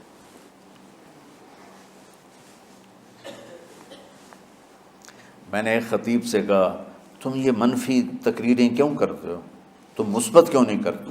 تھوڑی چیزیں ہیں بتانے کے لیے لوگوں کو جس پر سارے مسئلے، سچ بولو، کون سا مسئلہ کس کے خلاف کہے گا، محبت کرو، کس مسلک کے خلاف ہے یہ بات، ماں باپ کی خدمت کرو، رزق حلال کماؤ، شراب سے بچو، زنا سے بچو، جوئے سے بچو، سود سے بچو، رشوت سے بچو، جھوٹ سے بچو، ظلم سے بچو، ماں باپ کی نافرمانی سے بچو۔ یہ کتنی باتیں ہیں جو امت کو بتانے کی ضرورت۔ کہنے لگا یہ پھر پیسے نہیں لبدے، پیسے ہی اس گل دے لبدن کہ آج تسی فلانے آندہ توا لین بجامنا، اگر میں توا نہ لگاؤں تو میں تو نہ پیسے نہیں دے میں۔ تو یہ اس وقت سٹیٹس ہے، تو کیا پیغام جائے گا؟ تو اللہ تعالیٰ آپ کو مثبت بنائے۔ رمضان میں چونکہ سارا علم اترا تو مجھے خیال آیا کہ ہمیں رمضان میں چھٹی کرنا تو ایک ایسی عادت ہے، کوئی سنت تو ہے نہیں، تو مجھے رمضان میں پڑھائی کروانی چاہیے، چاہے تھوڑی ہوگی، روزے کی بھوک بھی ستائے گی اور رات کے جاگنے کی وجہ سے نیند بھی ستائے گی، لیکن اس میں ایک لفظ سینکڑوں لفظوں پہ بھاری ہوگا غیر رمضان۔ تو میں کراچی گیا اور مفتی تقی صاحب دامت برکاتہم سے سب سے پہلے جا کے مشورہ کیا کہ حضرت میں چاہتا ہوں کہ رمضان میں چھٹی نہ ہو، پڑھائی ہو۔ اس وقت رمضان سردیوں میں تھا، تو وہ بڑے خوش ہوئے، کہنے لگے یہ تو بہت اچھی بات۔ اصل میں ہمارے اکابر نے رمضان میں چھٹیاں اس لیے رکھی تھیں کہ سارا سال تو عبادت ہوتی ہے بالواسطہ، پڑھنا پڑھانا عبادت ہے ایک واسطے کے ساتھ، اور روزہ، نفل، تہجد، تلاوت یہ عبادت ہے بلا واسطہ۔ تو طلباء، علماء رمضان میں اپنا وقت عبادت میں گزاریں، لیکن اب وہ عبادت تو ہوتی نہیں رمضان میں، تو بہتر ہے آپ پڑھائی شروع کرائیں، بہت اچھا ہوگا۔ وہ تو اتنے بڑے ہاتھی کے پاؤں میں سب کا پاؤں، اتنی بڑی ہستی نے، وہ صرف پاکستان کا سرمایہ نہیں پوری امت کا سرمایہ ہے، تو ان کی اس بولنے نے مجھے ہمت دے دی۔ تو پھر میں نے یہاں آ کر اس وقت یہ پہلی جماعت مولوی عدنان صاحب کی اور مولوی مسعود صاحب اور کچھ انتقال کر گئے رحمۃ اللہ علیہ، یہ تھے، تو ہم نے رمضان میں سبق شروع، اس وقت ذرا میری ہمت تھی تو میں رات کو پڑھاتا بھی تھا، بیان بھی کرتا تھا، اب تو یہی میں اتنی مشکل سے بول رہا ہوں۔ تو ہم نے رمضان میں شروع کی کہ یہ رحمتوں کا مہینہ، ہر چیز کی برکت کا مہینہ، ہر شے کی اللہ کی طرف سے فراوانی اس میں ہے، علم کی بھی، ہدایت کی بھی، رزق کی بھی۔ غریب سے غریب آدمی بھی سموسے بنا کے بیٹھا ہوتا ہے، پکوڑے بنا کے بیٹھا ہوتا ہے، اور دسترخوان پہ ایک کی بجائے 3 چیزیں پڑی ہوتی ہیں۔ چاہے رمضان کے بعد سب کے پیٹ خراب ہوں، ایک باری تک کھانے دی تباہی پھیر دیں۔ روزے کا مقصد ہی فوت ہو جاتا ہے۔ روزہ تو ہوتا ہے بھوک کے لیے، پر وہ اتنا کھاتے ہیں کہ سحری کا کھانا افطاری تک ہضم نہیں ہوتا، اور افطاری کا کھانا سحری تک ہضم نہیں ہوتا، پر نہ تن کئی کھاونا ہے، کہتا ہے بھوک نہ لگے، بھوک نہ لگے۔ وہ بھوک لگنے کے لیے تو روزہ ہے کہ ایک تو یہ جسم کو صاف کرتا ہے، دوسرا غریبوں کی غربت کا احساس پیدا کرتا ہے کہ جو بھوک تو آج برداشت کرتا ہے، غریب روزانہ یہ بھوک برداشت کرتا ہے۔ تو اللہ کے غریب بندوں کی خدمت کر، ان تک اپنے مال پہنچا، اپنا اللہ نے دیا ہے تو ان کو بھی اس میں شریک کر، قبر میں لے جائے گا۔ تو اللہ تعالیٰ نے میرے دل میں یہ ڈالا، تو ہم نے تعلیم رمضان میں شروع کی، کیونکہ قرآن رمضان میں اترا، انجیل رمضان میں اتری، زبور رمضان میں اتری، تورات رمضان میں اتری، تو پھر اللہ نے اس مہینے کا نام خود رکھا شہر رمضان، شہر رمضان۔ اس میں شب قدر رکھی، اس میں رات کی ایک نماز۔ اچھا، پہلی امتوں پہ روزہ فرض تھا افطاری سے افطاری، افطاری سے افطاری، بہت شدید تھا، 24 گھنٹے کا روزہ، بس افطاری کے بعد آنکھ لگ جاتی تو روزہ اگلا شروع ہو جاتا تھا۔ تو ہم پر بھی پہلے ایسے ہی روزہ اترا، افطاری سے افطاری۔ تو ابن سرمہ رضی اللہ تعالی عنہ اونٹ چرانے والے تھے، وہ شام کو لوٹے تو بیوی سے پوچھا کوئی افطاری کا سامان ہے؟ انہوں نے کہا ہے تو نہیں، میں کہیں سے لے آتی ہوں۔ وہ گئیں افطاری کا کوئی سامان لینے، ان کو تھوڑی دیر ہو گئی اور ان کی آنکھ لگ گئی، تھکے ہوئے تھے، سورج ڈوب گیا۔ جب وہ آئیں تو ان کا ہائے سرمہ تو ہلاک ہو گیا۔ کہ کیا ہوا؟ کہ اگلا روزہ شروع ہو گیا کیونکہ تیری آنکھ لگ گئی۔ تو انہوں نے کہا چلو کوئی بات نہیں، لیکن ظہر کے وقت بے ہوش ہو گئے۔ ایک روایت میں آتا ہے نماز پڑھنے آئے اور گر گئے، اور ایک میں آتا ہے گھر میں بے ہوش ہوئے۔ تو جو بھی صورتحال تھی اللہ کے نبی کو پتہ چلا۔ کیا ہوا سرمہ کو؟ کہا جی وہ افطاری کر نہیں سکے تو روزہ شروع ہو گیا تو بے ہوش ہو گئے۔ تو اللہ کے نبی رنجیدہ ہوئے، تو اللہ تعالیٰ نے قرآن اتار دیا، چلو میرے محبوب ساری رات کھاؤ، حتی یتبین لکم الخیط الابیض من الخیط الاسود من الفجر، کہ میرے محبوب صبح صادق تک آپ کی امت کو اجازت ہے، کھاؤ۔ پہلی امتوں پر افطاری سے افطاری، لیکن ان کی نماز تراویح نہیں تھی، تو ہمیں اللہ تعالیٰ نے دیا سحری تک، پوری رات۔ اچھا، ایک صحابی آئے، یا رسول اللہ میں تو مارا گیا۔ آپ نے کہا کیا ہوا؟ کہا میرا روزہ تھا، میں بیوی کے پاس چلا گیا۔ آپ نے کہا تو پھر تو غلام آزاد کر، کفارہ دے۔ کہا جی میں تو خود غریب آدمی ہوں، غلام کہاں سے آزاد کروں، خریدنا پڑے گا۔ آپ نے کہا 60 مسکینوں کو کھانا کھلا۔ کہ میں آپ مسکین ہیں، میں کینوں کھانا کھلاؤں؟ آپ نے فرمایا پھر آخری ہے کہ 60 روزے رکھ، مسلسل رکھنے ہوتے ہیں جو کفارے کے ہوتے ہیں۔ وہ کہنے لگا ایک روزے چاہے کم کیتا ہے 60 روزے اج میں کی کروں گا؟ تو آپ نے فرمایا اچھا ٹھیک ہے بیٹھ جا۔ بیٹھ گئے۔ تھوڑی دیر ہوئی تو ایک انصاری صحابی کھجوروں کا ٹوکرا لے کر آیا کہ یا رسول اللہ یہ صدقے کی کھجوریں ہیں، تقسیم فرما دیں۔ تو آپ نے فرمایا بھائی وہ کدھر ہو؟ کہا جی بیٹھا ہوں۔ آپ نے کہا ادھر آ، یہ کھجوریں لے جا اور 60 گھروں میں تقسیم کر دے۔ سبحان اللہ، اللہ نے اس امت کو لاڈ لڈائے ہیں، یہ اللہ کی لاڈلی امت۔ عجیب واقعہ یہ۔ کہنے لگا یا رسول اللہ، اللہ کی قسم مدینے میں مجھ سے غریب کوئی نہیں، آپ ایسا کرو یہ میرا کفارہ مجھے ہی صدقہ کر دو۔ تو آپ اتنا ہنسے کہ یہ آخری دانت نظر آنے لگے۔ بہت کم ایسا ہوتا تھا فضحک حتی بدت نواجذہ، ایسا ہنسنا آپ کبھی کبھی ہنستے تھے کہ آخری دانت پورا منہ کھل جائے، تو آپ اتنا ہنسے کہ آخری دانت تک نظر آنے لگے۔ تو آپ نے کہا اچھا جا لے جا تیرے واسطے، لیکن یہ صرف تیرے لیے اور کسی کے لیے نہیں ہے۔ تو جب ایسی خیانت ہوئی تو اللہ تعالیٰ نے دوسرا حکم بھی اتار دیا، باشروہن، کہ تمہارے لیے بیوی بھی حلال ہے، کھانا بھی حلال ہے جب تک صبح صادق نہیں ہو جاتی۔ لیکن اللہ نے ہمیں ایک نماز عطا فرما دی جس کو ہم آج صلاۃ التراویح کہتے ہیں۔ میرے نبی کے زمانے میں اسے قیام اللیل کہا جاتا تھا۔ تراویح کا نام کب پڑا اس کا تو مجھے پتہ نہیں، کہیں نہ کہیں لکھا ہوگا، لیکن صحابہ کے دور میں اس نماز کا نام تھا قیام اللیل۔ اس لیے حضرت عائشہ رضی اللہ تعالیٰ عنہ کی روایت ہے نا، جس سے 8 رکعت والے حضرات استدلال کرتے ہیں کہ رمضان اور غیر رمضان میں اس کو امام بخاری نے قیام اللیل کا ہی عنوان دیا ہے، آپ نے 11 رکعت سے زیادہ نماز نہیں پڑھی۔ ایک ضعیف روایت میں ہے کہ آپ نے 3 دن پڑھائی نماز، یہ تو صحیح روایت ہے۔ کتنی رکعت پڑھائی؟ تو ایک ضعیف روایت میں ہے کہ 20 رکعت پڑھائی۔ اچھا، ضعیف روایت سے عبادت ثابت نہیں ہو سکتی، حکم شرعی۔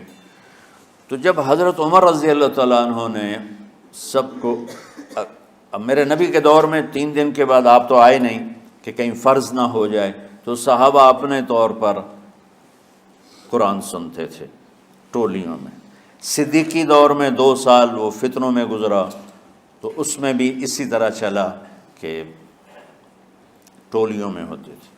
حضرت عمر رضی اللہ عنہ کے زمانے میں حکومت مضبوط ہو گئی، طاقتور ہو گئے، تو ابتدائی سالوں میں نہیں، چند سالوں کے بعد اب مسجد میں تشریف لائے تو لوگ اس طرح کوئی 4 ادھر 4 ادھر 5 ادھر 10 ادھر 20 ادھر، تو کہنے لگے ان کو ایک امام پہ جمع کر دیا جائے تو کتنا اچھا ہوگا۔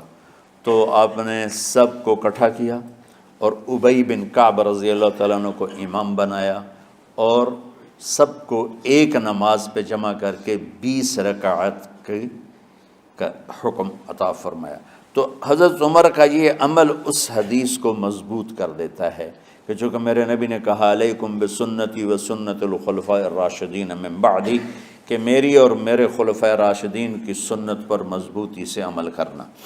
تو حضرت عمر کا جو 20 رکعت طے کرنا ہے، اگر ان کا اپنا اجتہاد ہے تو بھی ہمارے لیے عمل کے لیے کافی ہے، اور اگر ان کو یہ یاد ہے کہ میرے نبی نے 20 پڑھی تھیں تو اور زیادہ اچھی بات ہے۔ لیکن بہرحال جو 8 پڑھتا ہے ہمارا اس پہ بھی کوئی اعتراض نہیں، چونکہ وہ بھی حدیث کے ساتھ بات کرتا ہے، اور باقی پوری امت 20 پڑھتی ہے ان پر بھی اعتراض نہیں۔ میں ایک جگہ سے گزر رہا تھا، نماز کا وقت ہو گیا، اہل حدیث کی مسجد تھی، میں وہاں نماز پڑھنے چلا گیا تو ایک بہت بڑا اشتہار لکھا ہوا تھا، 20 تراویح ثابت کرنے والے کو 5 لاکھ روپے انعام۔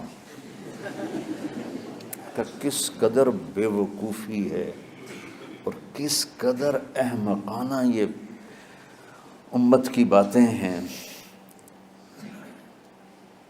کہ 20 تراویح سینکڑوں سال سے امت کا عمل 20 تراویح آ رہا ہے۔ تراویح کا نام جو پڑھا مجھے یوں لگتا ہے کہ اہل مکہ، یعنی اہل مکہ جو تھے نا، وہ 4 تراویح پڑھ کے ایک طواف کرتے تھے، تو وہ آرام کے لیے ہوتا، ترویحہ آرام، تھوڑی دیر کا آرام۔ تو 4 تراویح کے بعد ایک طواف کرتے تھے، وہ چھوٹا سا طواف 10 منٹ میں ختم ہو جاتا تھا، اور پھر 4 تراویح پڑھتے تھے، پھر طواف کرتے تھے، پھر 4 پڑھتے تھے، پھر طواف کرتے تھے۔ یہ صحابہ کے تھوڑے بعد کے دور کی بات۔ تو مدینے والوں کو پتہ چلا کہ مکے والے تو یہ کرتے ہیں، وہ کہنے لگے اساں کی کریے؟ انہوں نے کہا اسی 40 تراویح پڑھیں گے، 40 رکعت۔ وہ 40 رکعت پڑھتے تھے۔ تو نوافل میں کوئی سختی نہیں کہ بھائی 8 سے زیادہ نہیں پڑھنی، بدعت ہو جائے گی، اور 20 پڑھنا بدعت ہے، یہ سب جہالت کی بات ہے۔ اور یہ 8 پڑھ رہے ہیں یہ غلط ہے، یہ بھی حماقت کی بات ہے۔ جو صحیح حدیث سے دلیل پکڑ کے کوئی عمل کرتا ہو تو بھائیو اس سے بحث نہ کیا کرو، مناظرہ نہ کیا کرو، یہ بہت نادانی والی بات۔ اور امت کا خلق لاکھوں کروڑوں انسانوں کا ایک عمل پہ جمع ہونا، یہ بذات خود اس کی طاقت کی ایک دلیل۔ اور حرمین جب سے میرے رب نے حضرت عمر نے 20 رکعت شروع کی، آج تک وہاں بھی ساری مساجد میں 8 رکعت تراویح ہوتی ہے، لیکن حرمین کی مسجد میں 20 رکعت، ادھر بھی ادھر بھی۔ اور یہ جو وہ وہاں ختم قرآن پہ دعا نہیں مانگی جاتی، یہ کس کا عمل ہے؟ حضرت عثمان کا۔ حضرت عثمان نے اپنے دور خلافت میں تراویح پڑھانے والے سے کہا جب قرآن ختم کرو تو دعا کرنا۔ وہ کہنے لگے جی کیا دعا کروں؟ کہ جو تیرے دل میں آیا کرنا۔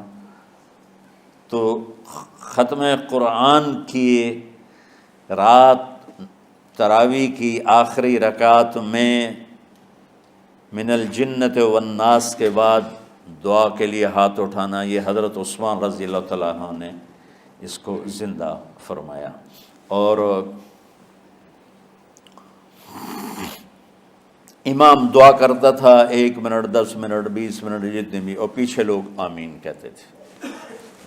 وطر کی جماعت نہیں ہوتی تھی، وطر کو باجماعت حضرت مولا علی رضی اللہ تعالیٰ عنہ نے شروع کی کہ وطر کو بھی باجماعت پڑھا جائے۔ تو یہ ان کی سنت ہے کہ وطر کو باجماعت پڑھا گیا۔ تو اب یہ لہٰذا یہ سارے سنت جو کام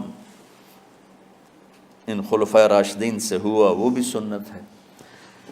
تو اللہ نے ہمیں ایک عبادت دے دی کہ میرا قرآن پڑھو اور سنو۔ پہلی امتوں کو تراویح کیوں نہیں تھی یا قیام اللیل کیوں نہیں تھا؟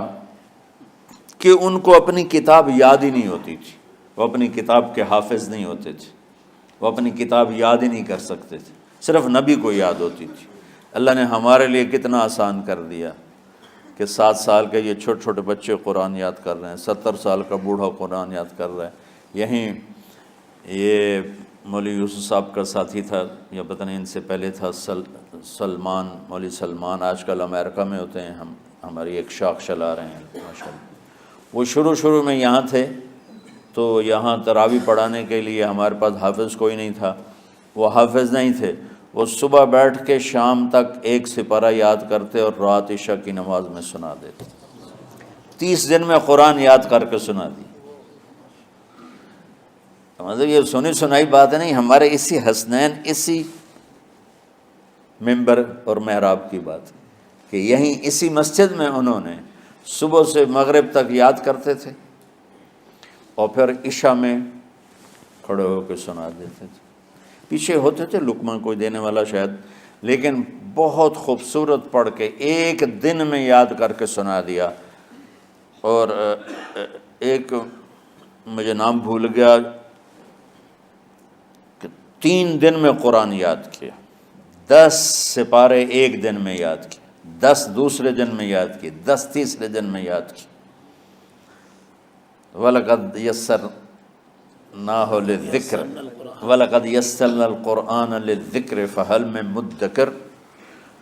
تو اللہ تعالیٰ نے اس کو نصیحت کے لیے بھی آسان کیا ہے اور یاد کرنے کے لیے بھی آسان کیا ہے۔ کوئی کتاب پہلے یاد نہیں ہوتی تھی کسی کو، ماشاءاللہ تم میں کتنے حفاظ بیٹھے ہیں اللہ کے فضل سے۔ اور جب میں ذرا ہمت میں تھا تو میں 3 دن میں قرآن سنتا تھا تراویح میں، 10 سپارے ایک رات میں، 10 سپارے اس سے اگلی 10 اس سے، پھر ہفتہ ہو گیا، پھر 10 دن ہو گئے، پھر اب 15 دن ہو گئے، اب 20 دن بھی ہو جاتے ہیں۔ شروع میں 3 دن میں، اور یہی ہمارے مدرسے کے بچے جو مجھے سناتے تھے اور ماشاءاللہ کہیں نہیں اٹکتے تھے۔ ایک تو اسلام آباد میں ہوتا ہے اور ایک اب جنید ہے وہ امریکہ میں ہوتا ہے۔ تو اللہ تعالیٰ نے اس طرح، اور ادھر اور کراچی میں اشعار لگے ہوتے ہیں، 10 دن میں قرآن ختم، 1 ہفتے میں قرآن ختم، یہ وہاں اشتہار لگے ہوتے ہیں، بھئی آپ ہمارے پاس آ کے تراویح پڑھیں، ہم ہفتے میں قرآن ختم کر دیں، ٹھیک ہے۔ تو اللہ نے ہمیں رات کی نماز عطا فرمائی، اور چونکہ یہ ایک مشقت ہے تو میرے نبی نے کہا یہ رات کی نماز کے ہر سجدے پر 1500 نیکی لکھی جاتی، 1500 نیکی لکھی جاتی، اور اللہ تعالیٰ ہر سجدے پر جنت میں ایک محل بناتا ہے جس کے 60,000 سونے چاندی کے دروازے ہوتے، اور ایک درخت اس کے لیے لگاتا ہے جس کے نیچے 100 سال گھوڑا دوڑ سکتا ہے۔ تو رمضان کا اہتمام آپ رجب سے شروع فرما دیتے تھے۔ میرے نبی نے 9 رمضان دیکھے، 9 رمضان اپنی زندگی میں، 9 رمضان۔ 10ویں رمضان سے پہلے آپ اللہ کے پاس تشریف لے گئے۔ آپ کی زندگی میں روزے فرض ہونے سے آپ کی وفات تک 9 رمضان گزرے، اور میں قربان جاؤں اپنے نبی پر، اپنی امت پہ کیسی شفقت تھی۔ آپ سحری کھاتے تھے بالکل آخری وقت، ادھر بلال اذان دے رہا ہے اور ادھر آپ آخری لقمہ کھا رہے ہیں، اور ادھر سورج نیچے ہوا اور آپ کھجور منہ میں۔ ایک آدمی اوپر کھڑا ہوتا تھا مدینے میں تو وہ چھت پہ، گھر کی چھت پہ کھڑا ہوتا تھا، سفر میں ہے تو وہ کسی پہاڑی پہ کھڑا ہوتا تھا، جو ہی سورج کا کنارہ نیچے جاتا اب فوراً وہ کہتا یا رسول اللہ قد غربت، تو آپ کھجور منہ میں ڈال لیتے تھے، یا پانی، کبھی پانی سے افطار فرماتے تھے، کبھی کھجور سے افطار فرماتے تھے، کہ میری امت پہ بھوک کا وقت کم سے کم آئے۔ آج کل جو یہ ہمارے افطاری کے اوقات ہیں نا، یہ سورج ڈوبنے کے بھی 2-2.5 منٹ بعد کے ہیں، کہ احتیاطاً، ٹھیک ہے چلو احتیاط کر لو کوئی مسئلہ نہیں، لیکن اصل ہے ادھر چونکہ اب سورج ہمیں نظر ہی نہیں آتا ہے، اس طرح ہم گھرے ہوئے ہیں شہروں میں، دیہاتوں میں بھی اب اس طرح کا ماحول ہے کہ وہ نظر نہیں آتا ہے، تو بہتر کہ ادھر سورج غائب ہو، ادھر لقمہ منہ میں جائے، لیکن یہ تب ہے جب آپ نظر آ رہا ہو۔ اب جب آپ یہاں بیٹھے ہو حسنین میں تو یہاں تو کوئی سورج نظر نہیں آئے گا، یہاں تو مینار ہی نظر آئے گا، تو لہٰذا احتیاط ٹھیک۔ ہمارے اہل حدیث بھائی وہ 2 منٹ پہلے ہم سے افطار کرتے ہیں، تو بڑی اچھی بات ہے کہ سورج کے غروب ہونے کا جو اصل وقت ہے اس کے ساتھ ہی افطار کرنا۔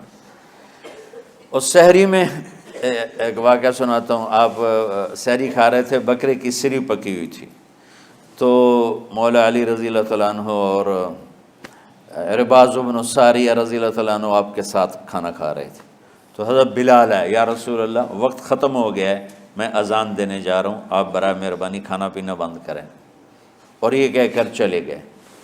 چھت، ایک انصاری عورت تھی، اس کے گھر کی چھت پہ چڑھ کے اذان دیتے تھے، چڑھنے لگے تو پھر واپس آئے کہ دیکھوں اللہ کے نبی نے کھانا چھوڑ دیا یا نہیں، آ کے دیکھا تو وہ کھا رہے تھے، انہوں نے کہا یا رسول اللہ واللہ لقد اصبحت، یا رسول اللہ اللہ کی قسم سحری کا وقت ختم ہو گیا، صبح ہو گئی، تو آپ نے ہاتھ پیچھے کر لیا، کہہ رہے تیرا بھلا ہو بلال، ابھی وقت باقی تھا، تیرے قسم کھانے پر اللہ نے اس کو پہلے نکال دیا کہ تیری قسم کہیں جھوٹی نہ پڑ جائے۔ تو حضرت علی نے فرمایا کہ اگر بلال قسم نہ کھاتے تو جب تک میرے نبی کھاتے رہتے صبح صادق نہیں ہونی تھی۔ تو بالکل آخری وقت میں آپ کھاتے تھے تاکہ کم سے کم وقت امت پہ بھوک کا آئے۔ تو اللہ تعالیٰ آپ کے علم میں برکت دے۔ رمضان علم کا مہینہ ہے، سونے کا نہیں ہے، کھانے کا نہیں ہے، سموسے پکوڑے کا نہیں ہے، رمضان علم کا مہینہ ہے۔ تو پھر بیچ میں گرمیاں آ گئیں تو بچے، آج کل کی جوانیاں ڈالڈا گھی کی ہیں، تو وہ ان کی ہمتیں پست ہو گئیں، راتیں چھوٹی ہو گئیں، گرمی زیادہ ہو گئی، اور ادھر بجلی کی لوڈ شیڈنگ، تو طلبہ کی ہمتیں جواب دے گئیں۔ تو پھر ہم نے مجبور ہو کر رمضان میں چھٹیاں کر دیں، چلو ٹھیک ہے بھائی، باقی کی چھٹی کر۔ تو اب جب دوبارہ تھوڑا سا موسم ٹھنڈک کی طرف گیا اور رات کچھ تھوڑی لمبی ہونے لگی تو ہیں یہ جو ابھی ٹھنڈ ہوئی ہے اس کے بارے میں سمجھ رہے ہیں، وہ صاحب کا بتا رہے ہیں آپ ابھی تو ٹھنڈ نہیں ہوئی۔ نہیں، مئی میں روزے آ رہے ہیں نا، گرمی تو ہے لیکن وہ جون والے روزے تو نہیں ہیں نا، جون کے روزے۔ آپ لوگ جوانوں، میں میرے جیسا کوئی آدمی کرے عذر بہانہ تو ٹھیک ہے۔ ایک دفعہ نا ہمارے 3 سال مسلسل فصلیں برباد ہو گئی اور ہم بہت سارے مقروض ہو گئے، اور تقریباً 99% ذمہ داروں کے پاس پیسہ جمع نہیں ہوتا، تازہ ہی لگتا ہے، آتا جاتا ہے۔ جو بالکل بخیل ہوتے ہیں اور مہاشوم ہوتے ہیں وہ کوئی پیسے بچا لیں تو الگ بات ہے۔ تو خطرہ یہ ہوا کہ اب اگر فصل اچھی نہ ہوئی تو زمین بیچنی پڑے گی قرضہ اتارنے کے لیے۔ تو میں نا رائمنڈ سے بیمار ہو کے 4 مہینے کی چھٹی پر گھر آیا ہوا تھا۔ پہلی دفعہ مجھے 4 مہینے کی چھٹی ملی، یہ 86 کی بات۔ تو اوپر سے کپاس کی فصل کا موسم آ گیا، تو میں نے اپنے والد صاحب سے اجازت مانگی کہ اگر آپ اجازت دیں تو اس دفعہ میں کاشت کروا لوں۔ کہنے کہ کروا لوں۔ تو ادھر کپاس کی کاشت شروع ہوئی، ادھر روزے شروع ہو گئے۔ اب 15 ایکڑ کے پلاٹ تھے، تو ٹریکٹر چلتا تھا اور بیج پیچھے ڈرل ہوتی تھی، اس میں بیج ہوتا تھا، آگے پائپ ہوتا تھا، اس میں سے وہ گرتا تھا اور دانہ دانہ ہو کے وہ زمین میں اتر جاتا تھا۔ لیکن کبھی ایسا ہوتا تھا کہ چونکہ اس پر ریشے ہوتے ہیں بیج پر، تو وہ پورا ایک گچھا بیج کا پائپ میں آ جاتا تھا، تو وہ پائپ بند ہو جاتا تھا جب تک اس کو ہلا کے نیچے نہیں گرایا جاتا تھا۔ تو لہٰذا وہ پوری لائن بیج گرتا ہی نہیں تھا۔ تو اس کے لیے 2 آدمی ٹریکٹر کے ساتھ پیچھے دوڑتے تھے سوٹی لے کر، کہ جہاں وہ گچھا اکٹھا ہوا انہوں نے ایسے زور سے سوٹی ماری، وہ گچھا کھل گیا۔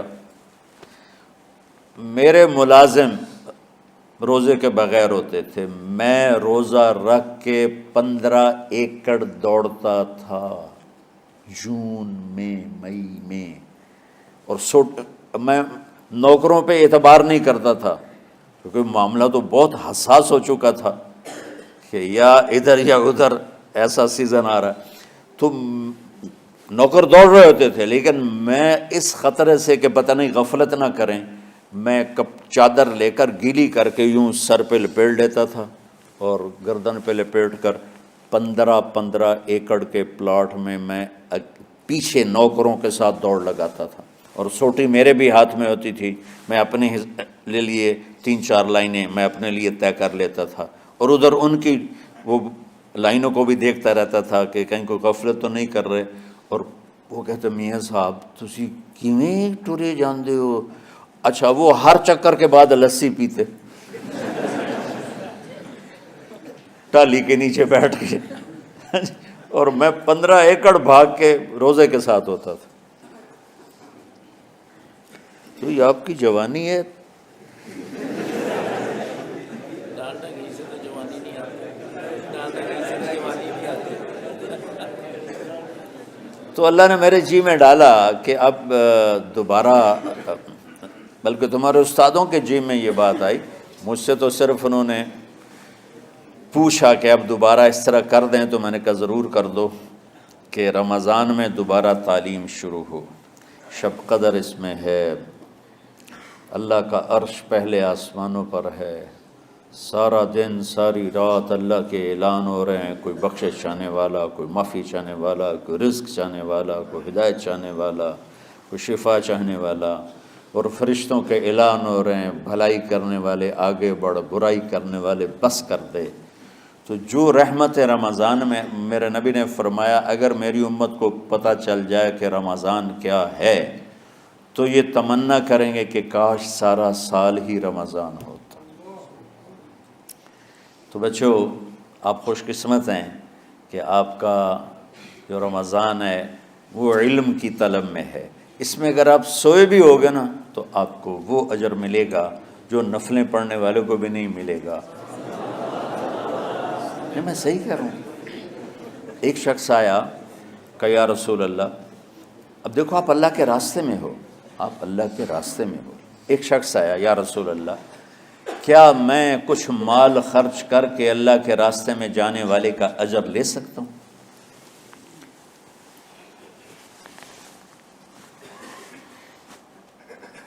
من خرج فی طلب العلم فہو فی سبیل اللہ.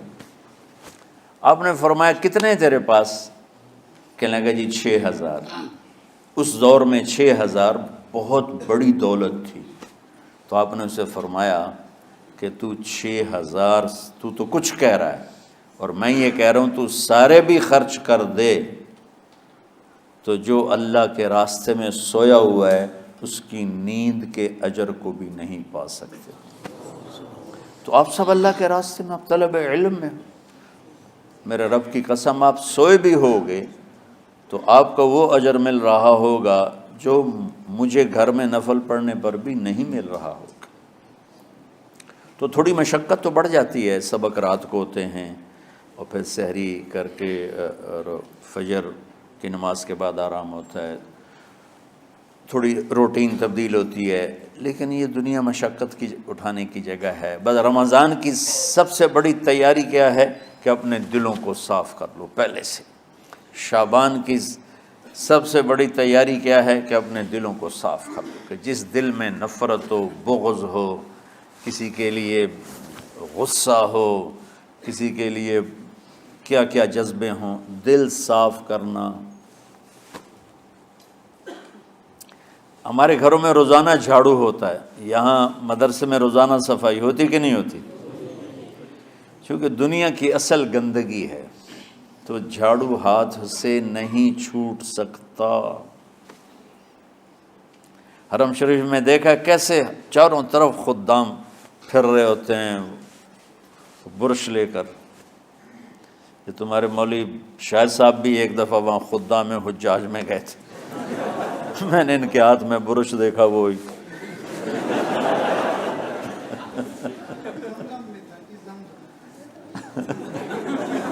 وہ حرم ہی ہے. کون سا سن تھا؟ 97. تو دل پہ غبار ایسے آتا ہے جیسے صحن میں غبار آتا ہے. دل پہ گندگی ایسے آتی ہے جیسے صحن میں آتی ہے. تو ہم نے نظام بنایا ہوا ہے، لوگ مقرر ہیں وہ روزانہ جھاڑو دیتے ہیں. تمہارا دل ایک آنگن ہے، ایک صحن ہے، اس میں بغض، نفرت، حسد، پتہ نہیں کیا کیا گندگیاں آئیں گی اور آتی رہیں گی. بچوں ایک کام کرو، جھاڑو پکڑ لو، صاف کرو. یا اللہ معاملہ تجھ سے کرنا ہے، لوگوں سے نہیں. کسی نے برا کہا، کسی نے غیبت کی، کسی نے گالی دی، کسی نے دھکا دیا، کسی نے حق مارا، کسی نے کچھ کیا. یا اللہ تیرے سپرد میں نے اپنے دل کو سب سے صاف کیا. میں نے اپنے دل کو سب سے صاف کیا۔ یہ اتنی بڑی عبادت ہے کہ بڑے بڑے نفلوں والے، تہجد والے، حج عمرے روزے والے تمہیں نہیں پکڑ سکیں گے، کیونکہ اس کا کرنے والا دنیا میں کوئی نہیں۔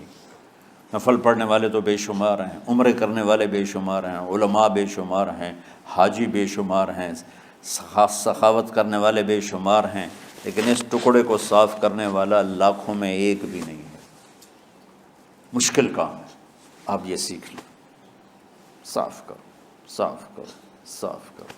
یہ رمضان کی سب سے بڑی تیاری اور علم کو حاصل کرنے کی سب سے بڑی چابی ہے کہ اپنے دل کو کھلا کر لو۔ کوئی چیز خالی ہوگی تو کچھ آئے گا۔ جس دل میں بغض بھرا ہو، نفرت بھری ہو، حسد بھرا ہو، کینہ بھرا ہو، اس میں خاک آئے گا، اس میں تو علم کی ایک کرن بھی نہیں آئے گی۔ اس زبان سے چاہے جتنے مرضی موتی بکھیرے، دل اس کا اندھا ہوگا۔ لا تعمى الابصار ولكن تعمى القلوب التي في الصدور۔ یہ آنکھوں سے اندھے نہیں، دل سے اندھے ہیں۔ تو بچوں، اپنے دل کو صاف کرنا سیکھو۔ وہ کتنی مشہور حدیث ہے، آپ نے کہا اس دروازے سے ایک جنتی آ رہا ہے۔ تو ایک انصاری صحابی داخل ہوئے، جوتا ہاتھ میں، داڑھی میں وضو کا پانی۔ اگلے دن اس دروازے سے ایک جنتی آ رہا ہے، تو ایک صحابی آئے، ہاتھ میں جوتا، داڑھی میں وضو کا پانی۔ وہی صحابی اگلے دن اس دروازے سے ایک جنتی آ رہا ہے، تو وہی صحابی 3 دن جنت کی بشارت لی۔ اس صحابہ کی جماعت میں ایک شخص ہیں جن کا نام ہے عبداللہ بن عمرو بن عاص۔ ان سے بڑا عبادت گزار صحابہ میں کوئی نہیں تھا، نہ سابقین میں نہ متاخرین میں، نہ پہلوں میں نہ بعد والوں میں۔ ان کی عبادت کیا تھی؟ ساری رات جاگنا، سارے دن کا روزہ، اور ایک ختم قرآن صبح سے شام تک۔ اتنی اللہ نے طاقت دی تھی۔ پھر وہ غلوب والی بات آ گئی، ایکسٹریم ہونے والی بات آ گئی۔ ان کی شادی والی رات حجلہ عروسی میں داخل ہو رہے ہیں، دلہن کے کمرے میں داخل ہو رہے ہیں، اور مصلی بچھا کے اللہ اکبر، اور دے نفل تے نفل، دے نفل تے نفل۔ تو ان کی بیگم نے دیکھا تو وہ بھی خیر کا زمانہ تھا، انہوں نے بھی وضو کیا اور پیچھے مصلی بچھا کے وہ بھی فجر تک نفل پڑھتے رہے۔ صبح ہوئی تو حضرت عمرو بن عاص رضی اللہ عنہ نے پوچھا، بیٹی رات کیسی گزری؟ کہا جی ماشاءاللہ آپ کے بیٹے تو بڑے عبادت گزار ہیں، ساری رات نفلوں میں ہی گزری۔ تو وہ ان کو شکایت کر دی۔ حضرت عمرو بن عاص کو اتنا غصہ چڑھا، وہ بیٹے کو تو کچھ نہیں کہا، کتنی حکمت کی بات ہے، سیدھے گئے اللہ کے نبی کے پاس، یا رسول اللہ یہ عبداللہ دیکھیں کیسا نادان ہے، اس کی شادی کی ساری رات نفل پڑھتا رہا۔ تو آپ کہتے ہیں ماشاءاللہ ماشاءاللہ کتنی بڑی بات ہے، نفلوں میں گزر گئی، رات بھی نفلوں میں گزر گئی۔ جیسے بعض وہ تبلیغ والے کہتے ہیں بچے کی ٹانگ ٹوٹ گئی پھر بھی گشت نہیں چھوڑا۔ کیسے احمقانہ باتیں کرتے۔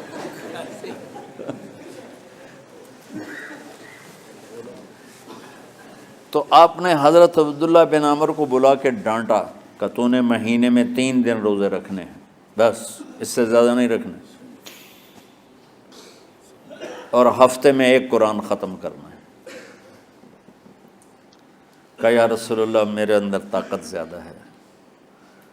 پھر اچھا 15 دن روزے رکھنے، کہنے میرے اندر طاقت زیادہ ہے۔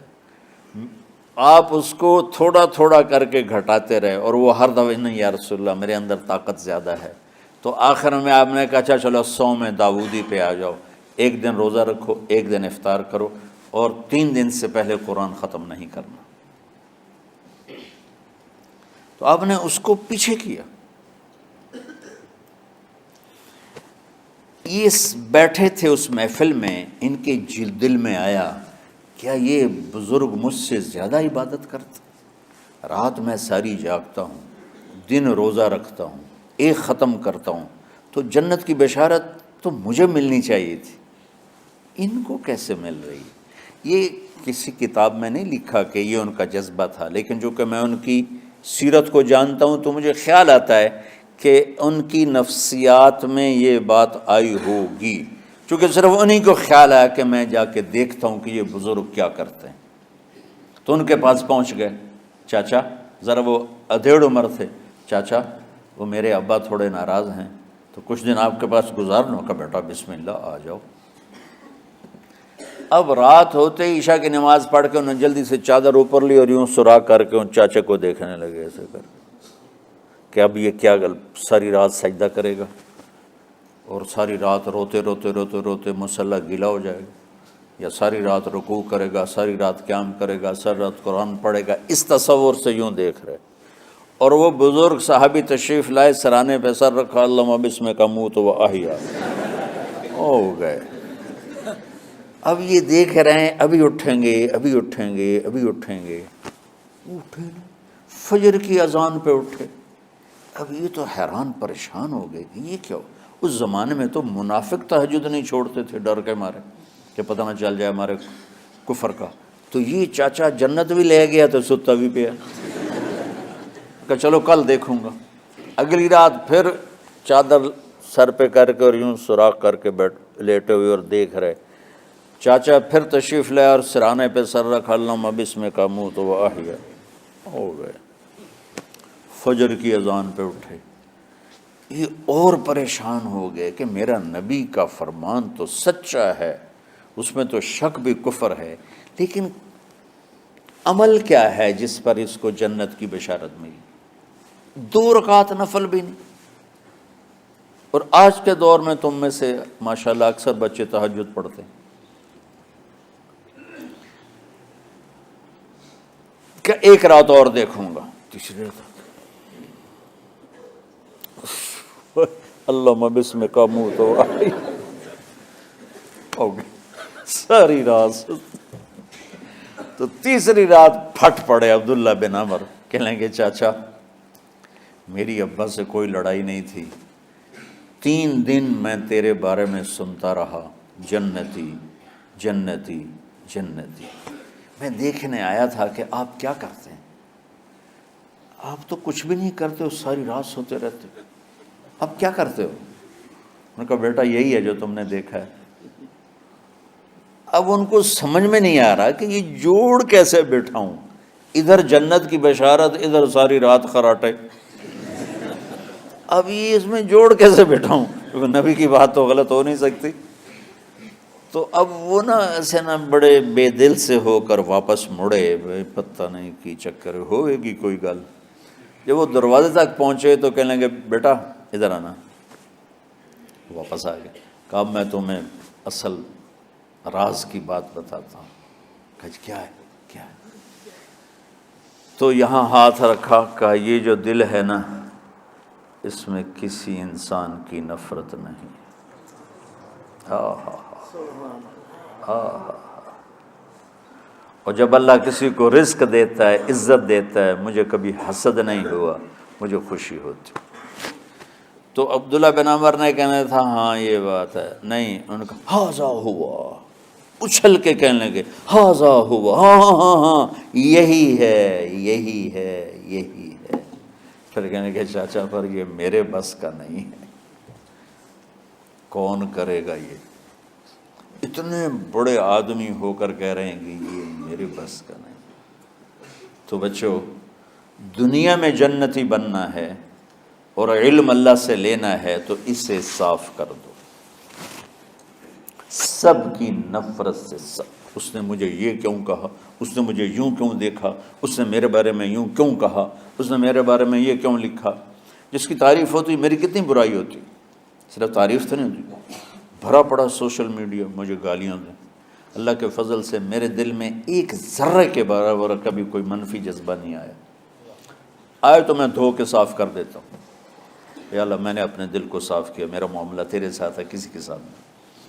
یہی آپ رمضان کی سب سے بڑی تیاری، علم کے حاصل کرنے کا سب سے بڑا ہتھیار آپ کو یہ نہیں ہے کہ تمہیں کتابیں یاد ہو جائیں، تمہیں اشعار یاد ہو جائیں، میں کتابوں کا حافظ تھا جب میں پڑھتا تھا، اور دیوانوں کا حافظ تھا اشعار کا، اب تو کچھ بھی نہیں یاد رہا، چونکہ وہ پڑھائی والے راستے پر چلا نا، اللہ نے تبلیغ میں چلایا، پھر بیماریاں آ گئیں، مصروفیتیں آ گئیں، تو وہ مطالعہ ہی ختم ہو کے رہ گیا۔ وہ پچھلی پینشن پر ہی گزارا ہو رہا ہے۔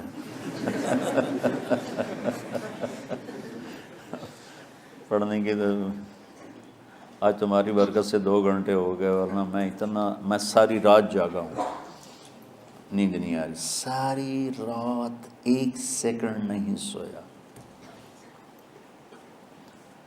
فجر پڑھنے کے بعد ہلکا سا ناشتہ کر کے لیٹا تو بھی 6:30 بجے کے بعد کہیں مجھے نیند آئی، 10 بجے میں پھر اٹھ گیا کہ مجھے آپ کے پاس آنا تھا، تو میرے بدن کا جوڑ دکھ رہا تھا، میرا خیال تھا 1 گھنٹہ بات کر کے فارغ ہو جاؤں گا، لیکن 2 گھنٹے اللہ نے آپ کی روحانیت متوجہ ہوتی رہی، اس کی طفیل اللہ نے بات کہلوا دی۔ تو ساری امت سے کہتا ہوں، رمضان کا استقبال کرو، دلوں کو صاف کر کے، نفرتوں کو مٹا کے، مذہبی نفرت، دنیاوی نفرت، رشتوں کی نفرت، بول چال کی نفرت، سیاست کی نفرت، لین دین کی نفرت، ان سب سے اپنے دل کو صاف کرو، تاکہ رمضان میں اللہ نے علم اتارا، اللہ تعالیٰ آپ کو علم عطا فرمائے، اور باقی لوگ جو عام دنیا میں زندگی گزار رہے ہیں ان کے دلوں میں اللہ رمضان کا نور اتارے، اور ہدایت کا نور اتارے، یہ سب سے بڑی تیاری ہے اس کی۔ اور آپ میں جو حفاظ ہیں وہ ترتیب بناؤ، آپ کے اعزازے بنائیں گے، آپ الگ الگ اپنا یہاں ٹولیوں میں بٹ کے، جیسے ماشاءاللہ پہلے ہوتا تھا، اپنا قرآن سناؤ، 10 دن میں سناؤ، ہفتہ میں سناؤ، 20 دن میں سناؤ، 3 دن میں سناؤ، تمہاری مرضی ہے، لیکن یہاں فضا بنے، چاروں طرف قرآن پڑھا جا رہا ہو۔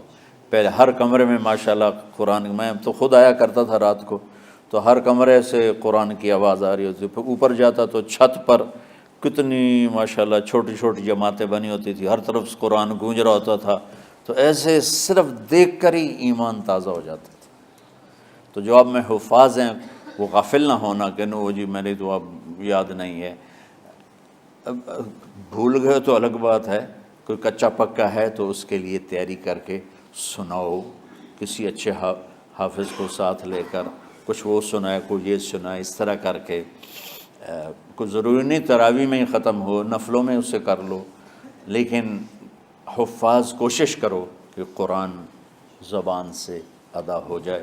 رمضان میں جو قرآن سناتا رہتا ہے اسے ساری زندگی قرآن یاد رہتا ہے، اور کسی سے گلہ ہے، غصہ ہے، ناراضگی ہے، کسی سے بولتے نہیں ہو، ابھی سے شعبان آ چکا ہے، آپ شعبان سے رمضان کی تیاری شروع فرما دیتے تھے، تو اس کی تیاری کیا ہے؟ وہ دلوں کو صاف کرو، معاف کرو، معافی مانگو، تمہارا قصور نہیں پھر بھی معافی مانگ لو، دلوں کو صاف کرو، اور اللہ سے سخاوت مانگو کہ اللہ کو سخی بھی پسند ہے اور صاف دل والا بھی پسند ہے۔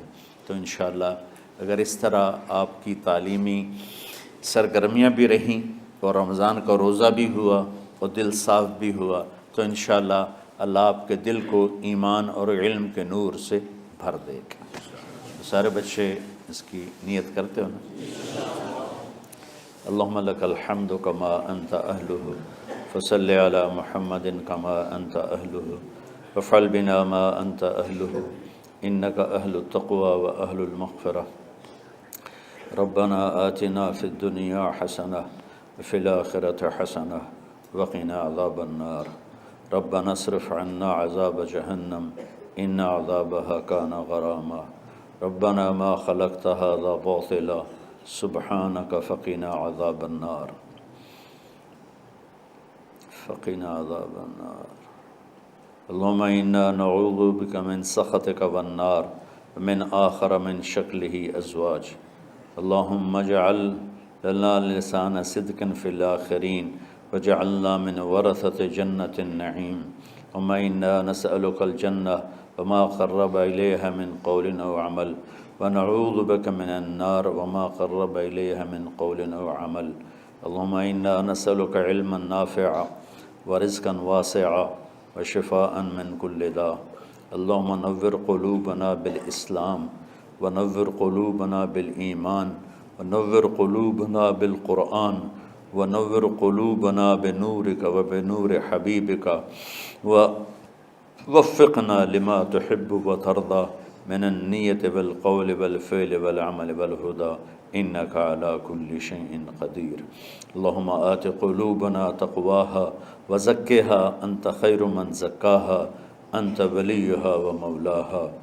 اے زمین آسمان کے شہنشاہ، اے وہ ذات جسے زوال نہیں، جو ہر ضعف سے پاک ہے، ہر کمی سے پاک ہے، ہر عیب سے پاک ہے۔ ہم تیرے ضعیف بندے، کمزور بندے، عیب دار بندے، گناہوں میں ڈوبے ہوئے بندے اور مختلف عوارض کا شکار تیرے بندے تیری بارگاہ میں جھولی پھیلاتے ہیں، ہاتھ پھیلاتے ہیں۔ تو واحد شہنشاہ ہے جس سے مانگو تو خوش ہوتا ہے، نہ مانگو تو ناراض ہوتا ہے۔ دنیا کے جتنے بادشاہ آئے یا ہیں یا آئیں گے، ان سے مانگا جائے تو وہ ناراض ہوتے ہیں، نہ مانگا جائے تو وہ خوش ہوتے ہیں۔ تو عجب شہنشاہ ہے میرے مولا، میں تیرے قربان جاؤں میرے مولا، مرا رواں رواں تجھ پر تیرے حبیب پر قربان میرے مولا، کہ تو وہ بادشاہ ہے کہ تجھ سے نہ مانگا جائے تو تو ناراض ہو جاتا ہے، تجھ سے مانگا جائے تو تو خوش ہوتا ہے۔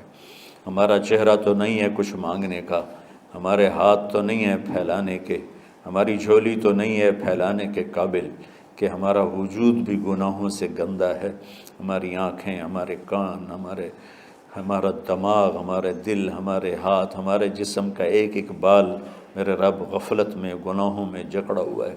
ہماری جھولی میں چھید ہیں، ہماری جھولی داغدار ہے، لیکن میرے مولا جائیں کہاں؟ تیری سوا کوئی جگہ ہے تو پھر بتا دے، تیری سوا کوئی اور ہے تو بتا دے۔ زمین و آسمان میں تو ہی ہے، وَهُوَ الَّذِي فِي السَّمَاءِ إِلَٰهٌ وَفِي الْأَرْضِ إِلَٰهٌ۔ زمینوں میں تیرا راج، آسمانوں پہ تیرا راج۔ لِلَّهِ الْمَشْرِقُ وَالْمَغْرِبُ فَأَيْنَمَا تُوَلُّوا فَثَمَّ وَجْهُ اللَّهِ۔ میرے رب ہر طرف تیری قدرت کے جلوے، ہر طرف تیری طاقت کے آثار، ہر طرف تیری میرے مولا نشانیاں۔ سَنُرِيهِمْ آيَاتِنَا فِي الْآفَاقِ وَفِي أَنفُسِهِمْ حَتَّى يَتَبَيَّنَ لَهُمْ أَنَّهُ الْحَقُّ۔ میرے مولا ذرہ ذرہ تیری ذات پر دلالت کرتا ہے، ایک حقیر سی چونٹی بھی بتاتی ہے کہ تو ہے۔ صرف ہمالیہ پہاڑ نہیں بتاتا کہ تو ہے، صرف زمین آسمان سورج چاند ستارے نہیں بتاتے کہ تو ہے۔ تیری عزت کی قسم یہ چھوٹا سا مچھر بھی بتاتا ہے کہ اس کا بنانے والا کوئی بہت بڑا طاقتور ہے، اور ایک چونٹی چلتے ہوئے بتاتی ہے کہ اس کا بنانے والا کوئی بہت بڑا طاقتور ہے۔ میرے آقا، یہ سب بچے تیرے علم کی طلب میں آئے ہیں، اور یا اللہ یہ سب تیرے راستے میں ہیں۔ یا اللہ انی اتوسل بہم الیک، انی اتوسل بہم الیک، انی اتوسل بہم الیک۔ یا اللہ ان بچوں کی قربانی، ان کی طلب علم، ان کی راتوں کا اٹھنا، اس کے طفیل یا اللہ تو ہمارے سینوں کو علم کے لیے کھول دے۔ مجھے بھی اپنے خزانوں سے علم عطا فرما، ان بچوں کو، ان کے استادوں کو علم عطا فرما، اور علم نافع عطا فرما، علم شر سے حفاظت فرما۔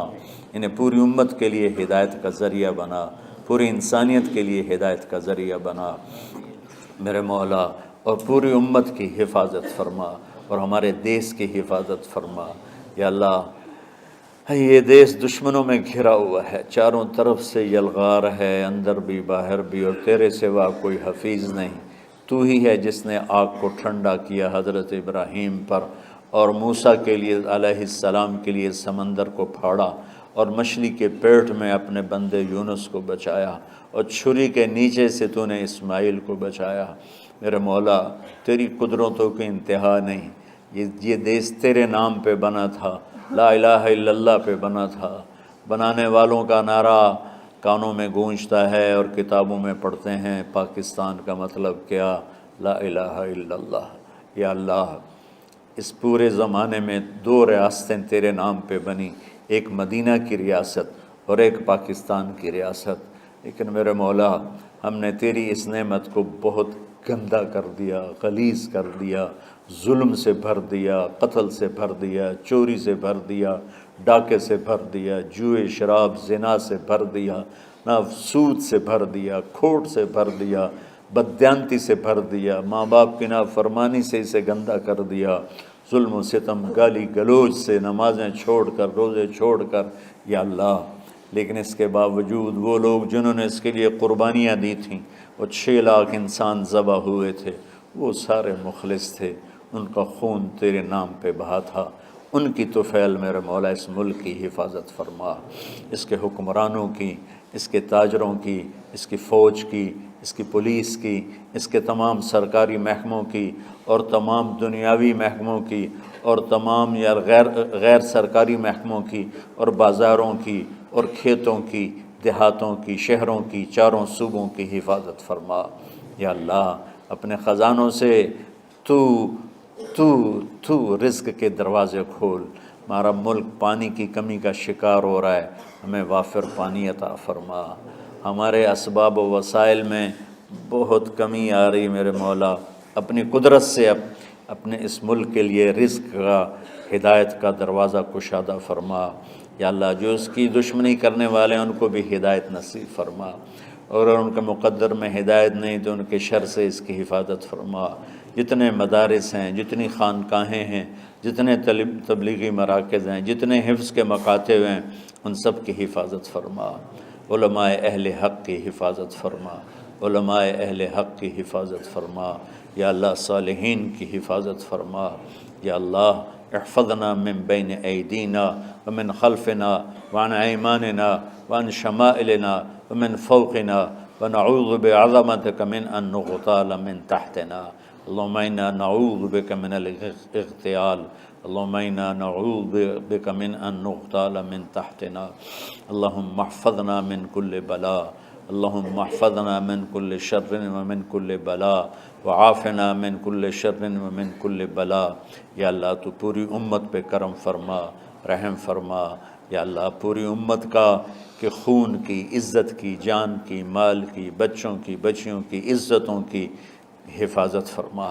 پوری دنیا کے کفر کو ہدایت دے دے، پوری دنیا کے غیر مسلموں کو ایمان دے دے، امریکہ والوں کو ہدایت دے دے، افریقہ والوں کو ہدایت دے دے، یورپ والوں کو ہدایت دے دے، ایشیا والوں کو ہدایت دے دے، آسٹریلیا والوں کو ہدایت دے دے۔ جو تجھے نہیں پہچانتے انہیں اپنی پہچان کرا دے، ہمیں تو ذریعہ بنا لے ان تک اپنا پیغام پہنچانے کا اور تیرا تعارف کروانے کا۔ تو ہماری زندگی اس کے لیے قبول فرما لے، ان بچوں کو قبول فرما لے، انہیں ہدایت کے چراغ بنا، ہدایت کے سورج بنا، ان کو، ان کے والدین کو دنیا اور آخرت کی ہر خیر نصیب فرما۔ ان پڑھانے والوں کو، اس میں کام کرنے والوں کو، دنیا اور تمام شاخوں میں پڑھنے والے، پڑھانے والے، خدمت کرنے والے، کام کرنے والے، ان کے بچوں کی حفاظت فرما، ان کی دنیا بھی بھلی فرما، ان کی آخرت بھی بھلی فرما۔